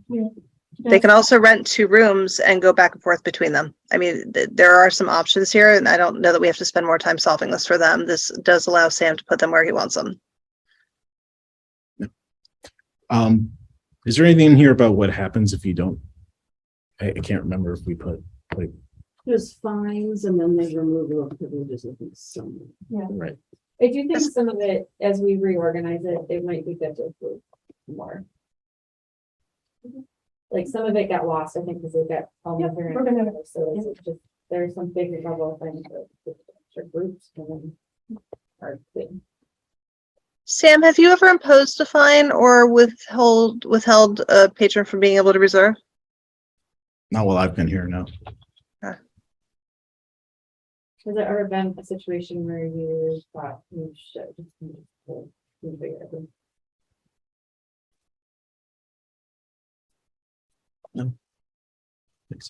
Litter/Sharpie situations. Honestly, I just see that as a part of business. I mean, it's a public building, it's gonna have Yeah. marks and it's gonna have use, so we're not gonna keep it 15. It would be nice if people could help us keep it as nice as possible. But we're gonna get stuff in the law. Okay, next steps. We could- Yeah, whatever the next step. next steps. I'm gonna try to fix like a couple of little things like both the largest persons on the meetings on Monday. Add the links. I do think, Chris, maybe you and I, Katrina, maybe, I don't know if you mind, you were really good at helping to group things. Maybe the 3 of us could kind of figure out how to, like, group things in those 3 different categories, right? And kind of right order, so we have, Sam, we need some more feedback from librarians, share this with them. Sure. And then we need to bring my link. I think it looks great. I appreciate all the thought, and I know how long this must have taken, so thank you. It's not an easy one, especially in today's. Let me, I just said those. Local and national, just to be clear. Yeah. All right, so we have our next steps, we're not gonna take a vote on that. So, the next item is library director's contract and performance review. So to give everyone an update, Kimberly and I met with Sam yesterday to just review the annual performance review and comments. Overall, once we've all had input, Sam made some real progress and submitted on most of his performance objectives that we defined last year, which was less than a year ago. And we provided those in June, so it was less than a year. In particular, there was notable improvements in staff communication with the addition of the quarterly staff meetings, department head meetings, which I think became really useful when he started having a lot of new staff meetings. And then we also noted that there was a lot of hard work and improvement in the communication, specifically with the TA's office, having regular meetings with their team, which seemed to improve communications there. We're really grateful for your effort there. And I'm looking forward to seeing your continued development and strong relationship with the current interim TA and also whoever is TA manager. I think that is a practice we should and it's like you found a benefit of it as well. So. We did. Overall, Trustees have seen improvement with communication with us, but there's also some areas that we noted would like to see improvement. And we'll continue to work with you on them. And now that the building construction is wrapped and it's moved more into the regular maintenance phase, where things were breaking and we're going to track them and do all that things and hopefully work with facilities manager at some point here. But we would like you to start focusing more on the improving planning and foresight innovation pieces like we did with the 3-year stuff within it. So specifically with respect to library functions, programming, and community relations. We also noted that many of last year's performance objectives will always remain open, ongoing areas that will need attention, such as marketing, messaging, facility management, communication with staff and department. So those just need to keep going. The improvements you made, and look for other places to improve. It was noted that we'd like to see a report on the current interdepartment collaborations and where potential viable, feasible future collaborations may exist. I do note that you listed collaborations in the director's report this time since our review yesterday. So They've been another. Hmm? They've been another reports. I know I've missed it. Oh my bad. I think it was on my mind, so just jumped out. And then so maybe some details about that, and then where we think we might be able to add some that you said are feasible. I think that's a big component of these. And then we noted that next year's performance objectives were largely pulled from our 22 to 27 strategic plan that we reviewed at our prior meeting. And I do think there was some confusion that the numbers on them are just part of the form. They're not numbered as in which is a priority. So they're just 5 performance objectives, not the first one wasn't number 1. That's most priority. So Sam's next objectives are aligned with that strategic plan. But we did ask that Sam and the staff maintain a focus on DEI and all decisions and encourage training in this area if available.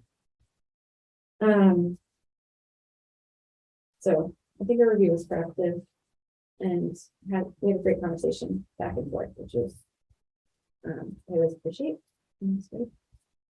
And then in terms of the contract, I was working with Anthony on Sam's process to do Sam's contract. Of course, he's no longer the TA.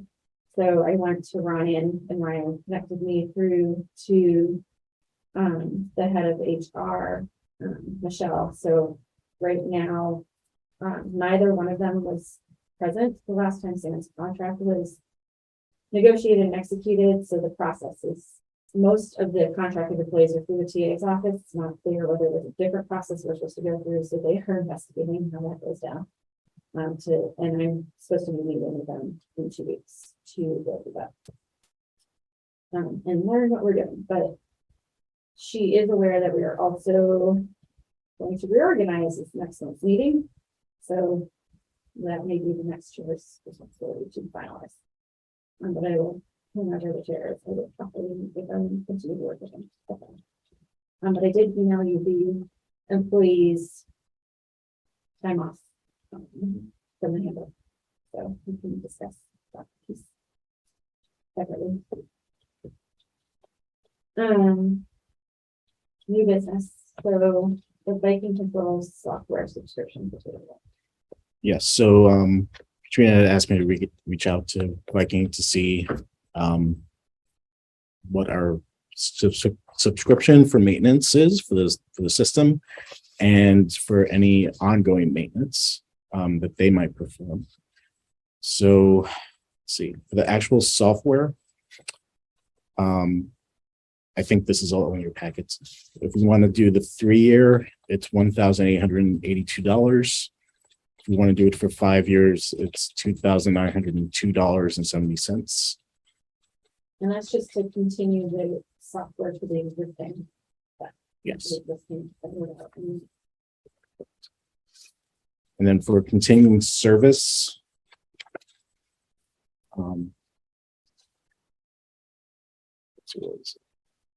so first annual remote access fee or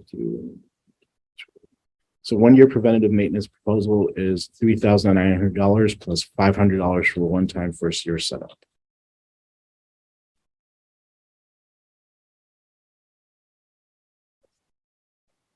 So this is where I don't feel like I have any expectation for her to compare to what the town has done in the past or what we need. And I'm not sure George is the right person to ask either.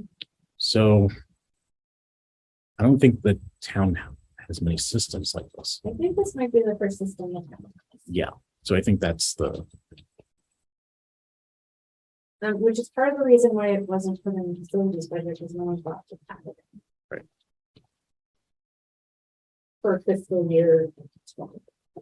so when I went to George with this, he said he's not aware of it, but he asked me to talk to Nancy, who's the IT director. Nancy said the town doesn't have anything. So. Is this something we can share with Brian and get him feedback? And what we need or how much we need or if it's reasonable? And then I think we also need to talk to Ryan.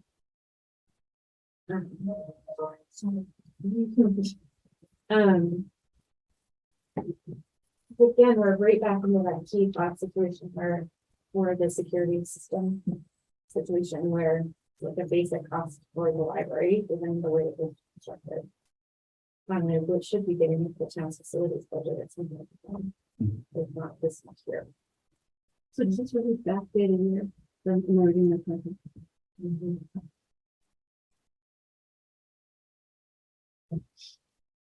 I have thoughts.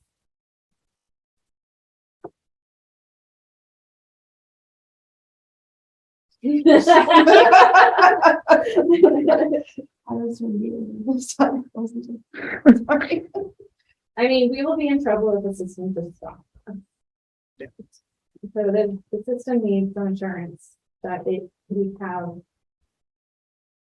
We will be able to maintain that. And have it function. So, and this is the only option. Well, this is the current option we want to travel. Let's say we had. So they're familiar with the system. So they're currently. It's our current. Yeah, it's our current system. And like, they said we have to file us. Not all important, we have to go.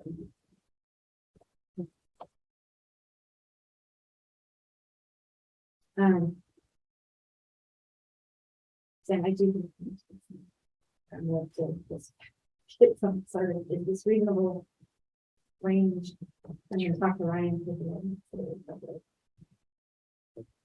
If not this year, then we could say we have it for the first year or something like that. Like they were. Like you said. I do think we, in future we still need to get that list of all the like annual maintenances and make sure they've been covered in the facilities budget, which the finance department's been turned over so many times and they haven't had a chance to go into the deep dive into those line items, so hopefully the next finance director will be able to, or Brian is negotiating when things come down. Like we're in a situation right now where the town hall side of things are a little chaotic, and I don't know when that chaos comes down. We're finally looking at the answers we need. It might be that it's next budget season that cleaned up. I think this year. I wonder if anyone in KMBC knows. I was wondering. Yeah, I can ask Steve Moore. Okay, so the rest of it is just waiting until May to decide. Or do we submit that? I don't think so.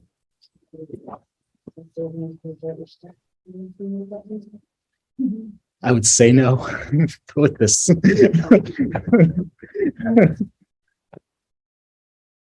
Yeah, I will reach out to Brian and to Steve Moore and ask them about this.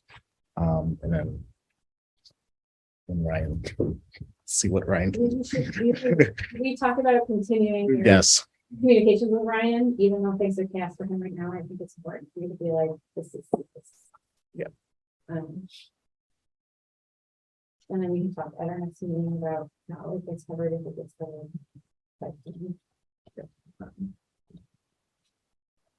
Are people comfortable with that? Wendy, did you hear that? Yeah. Okay. With you. Great.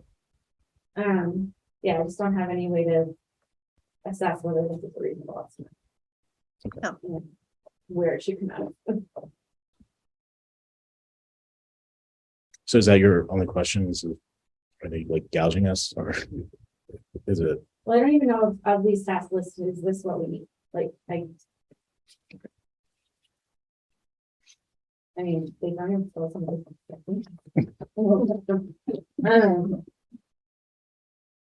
I mean, I guess is having seen the system itself, like, this seems like the things that they would make sure are working functioning for us. In the annual CSP set up and training for perfection.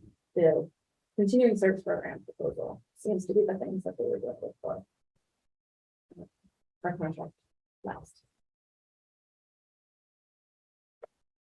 And I'm assuming you don't need a mini computer. to do that. Yeah, so we already have the computer.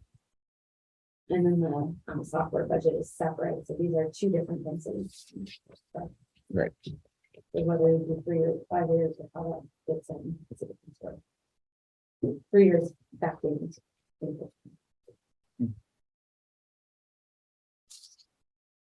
If you could text more Ryan. And eventually the finance director who can help us. Look for the list that was in the manual. Make sure that covered. Sure. Okay. Library trustee meet and greet. Yeah, so I reached out to all of the directors who in turn reached out to their trustees. And I heard back from 1, 2, 3, 4, 5, 6, 7, 8, 9, 10, 11 libraries. Wow. That said, yeah, the trustees would be interested and can I come too? And the directors want them too. Yeah, so yeah, they all said it, you know, obviously it depends on the day and the time, but they'd be interested. Okay, so our goal of this was to just interact with other groups to learn how what their problems they're facing, how they're solving them, kind of just get a feel for things, so. Interesting, and 11 libraries, how far are they geographically? Westford, Tingsboro, Burlington, Tewksbury, Wilmington, Boxford, Carlisle, Groton, Amesbury, Dracut, and Andover. Andover's big. Yeah, right. I just forgot part of part of ours. Okay. Do we have, so the next step should probably be dates Slash what? and what, yeah, what do we want to do? Let's start with the what, the date. We just want a casual meet and greet with food and. Yeah. That's what I sold it as. So. Yeah. Welcome, and then we're literally don't have a plan. Yeah, I we mean, we have could- questions. No, or- I mean, I think we probably, if it's after May, right? I mean, we could probably come up with kind of our biggest pain points, right? We might each have different ones too, but if we had. I'm sure they'll probably come to us with their biggest pain points too, right? But that's kind of what we want to know is how are you dealing with this thing that's really hard? So. Could we almost run it like a retreat where we have the things I on the was just wall? thinking that, yeah. Maybe not like the exact same questions, but like. You know, we have big stickies in the Yeah. areas of like pain points for people or whatever. Or we want to- I'm looking at Wendy, she's brilliant in this area. I mean, that would be one way to get people to mix in. Depends on, like, I'm thinking if it's gonna be an ongoing thing or a one-time thing, right? I think the casual get to know you kind of thing might be the best way to do it, just to chat. But It's like we want to get answers to, right? Yeah. One of the things that I did at a conference a couple of weeks ago was, there were round tables around the room and each table had a. Yeah. So that you could, okay, I'm interested in talking about. Right. one thing, someone else, so, and you go to the table Yeah, and then talk, that's a good so one. that fosters the conversation as opposed to a Like, big room of it's not into- 30 Yeah, people, which is hard to have a conversation. agree. I like that way, because then you can go to the thing that you're either feel most comfortable with, like, oh, I can talk about this, I have a lot of experience with this, Right. or the thing that, like, I just don't know, and hopefully there's something. I like We did that at Google and they did it in like 20-minute sessions or 30-minute sessions. So you could like round robin it.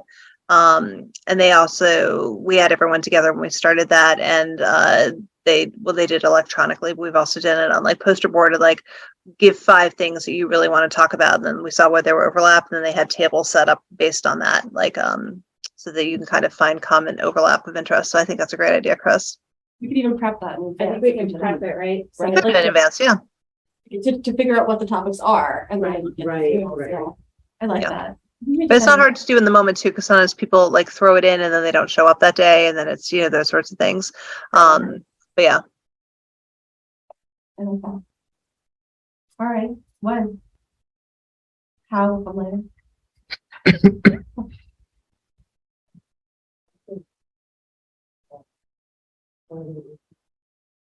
Yeah, so. I think I don't see us doing this before. When everybody's term probably rolls over also, right? So I don't know. Mhm. It's Like, also- are you gonna have, like, term year you- rollover. New trustee is elected or. If we wait till fall, then just have a loose one. Me too. Is it easier for people to find time in midweek? I always can Early take days, I can come off. July, like, I don't wanna force people to take time. No, it's no big deal. But I would like to have directors be able to come. Yeah. Sam, when's a good time for Oh, yeah, directors? okay. meeting? When would you recommend? Um,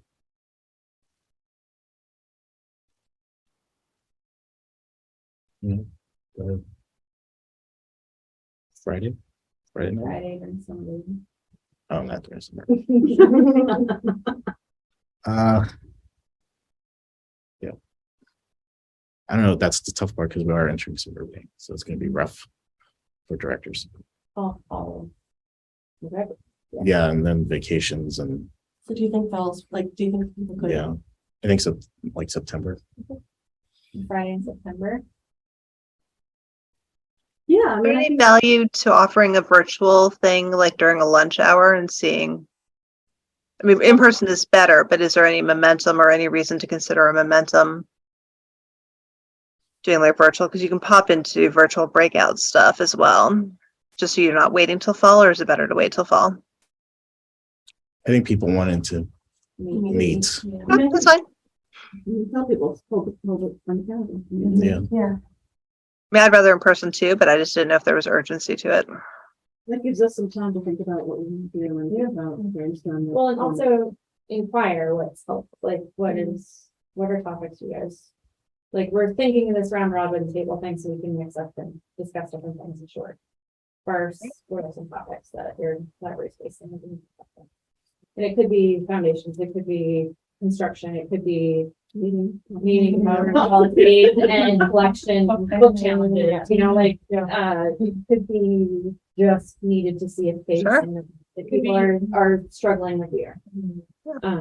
It could be recruitment of other trustees, it could be like, right, Oh, they're so we're ready. friends, like. All right, that's good. So September, we'll pick a Friday in September. Do you want to recommend them? And then here's the first is Labor Day, so 8th, 15th, 22nd, 29th.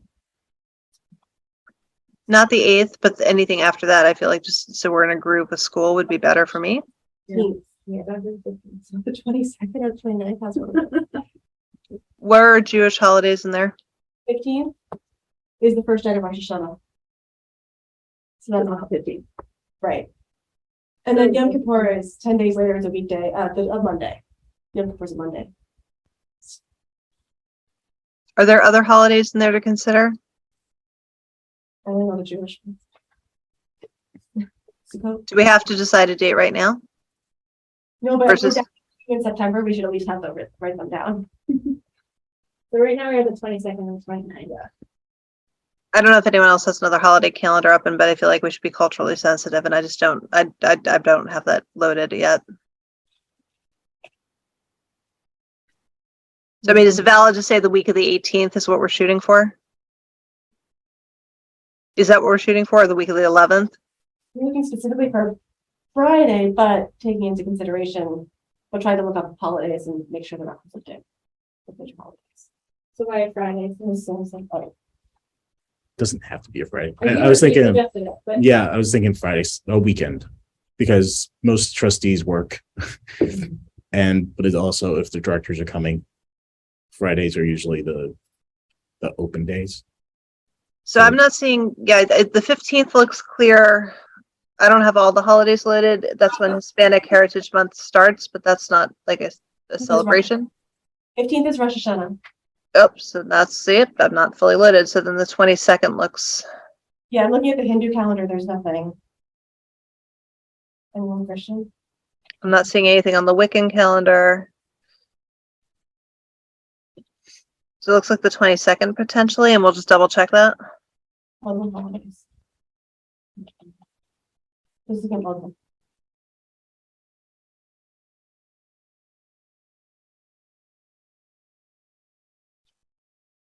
No, we're good from us for Islam as well. Okay, so we just said 22nd and 20th.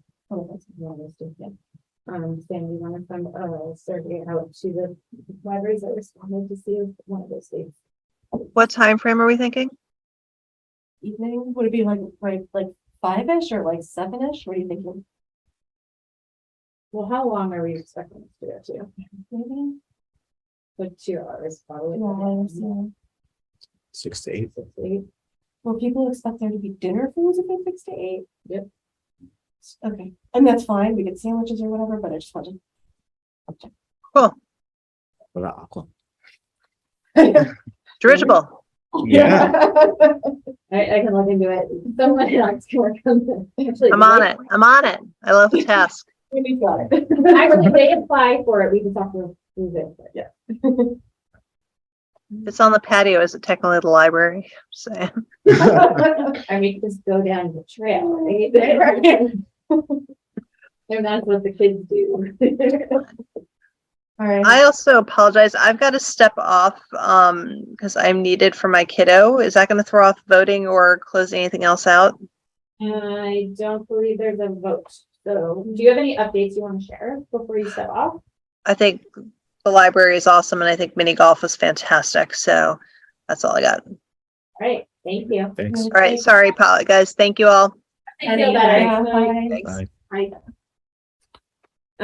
The other question about the meet and greet, is this something if we're just doing casual and we want trustee level, or do we want to invite more Dee and Rob, because we need to see if people have questions. I don't just. But I feel like it gets very formal once we get to it. Yeah, actually, it's just like more of like a meet and greet, you know. fellow trustees. Yeah. Yeah. That's great, that's nice. Next year. All right, so no other business, or does anyone have any other business? Okay. Meet and greet should have been, was that new business?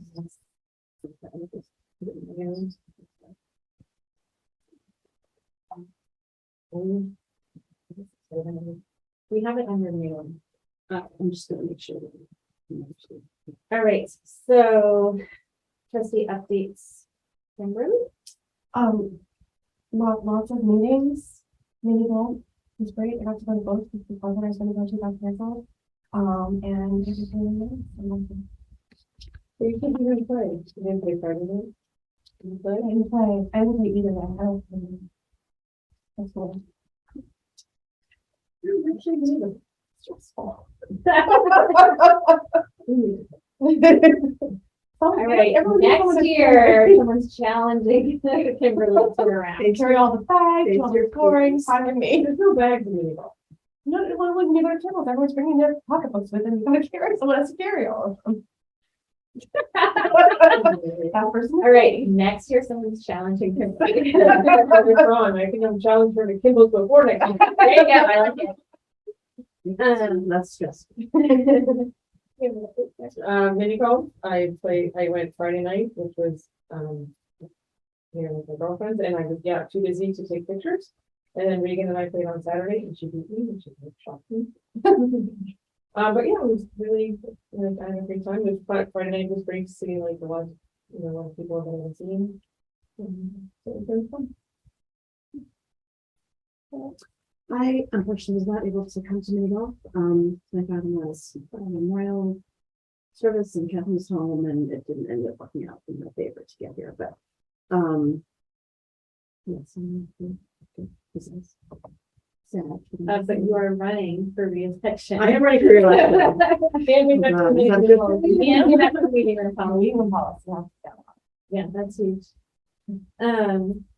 So many alcohol. I also didn't get a chance to play around. But you would have. My family went without me and I should have challenged them. I should have challenged them. That is my loss. I should have done that. I did attend that webinar, the Q&A one, which getting to ask them very specific questions to them was very interesting. We're not alone in the questions about meeting room policies and collection development policies, and they did mention potentially that many libraries are doing programming policies, much like the same vein of intellectual freedom and like what's allowed, what's not. So it's something for us to consider because we don't currently have one. And then there's just been lots of meetings and then everything with the turnover at town hall. It's just been thinking through what do we need to know before the meeting finance director leaves. So, thinking that through. And also running for re-election with Chris. So there's that. You're unopposed. We are currently unopposed. And nothing else. So at this point, our next meeting is May 11th, 2023, after which it's after the election and that meeting we will need to reorganize. So everyone should be thinking about roles and responsibilities and is interested in setting it. At this point, we can make that adjournment. Move to adjourn. So all in favor? Aye. See you on May 11th. Do I have to say that when we want?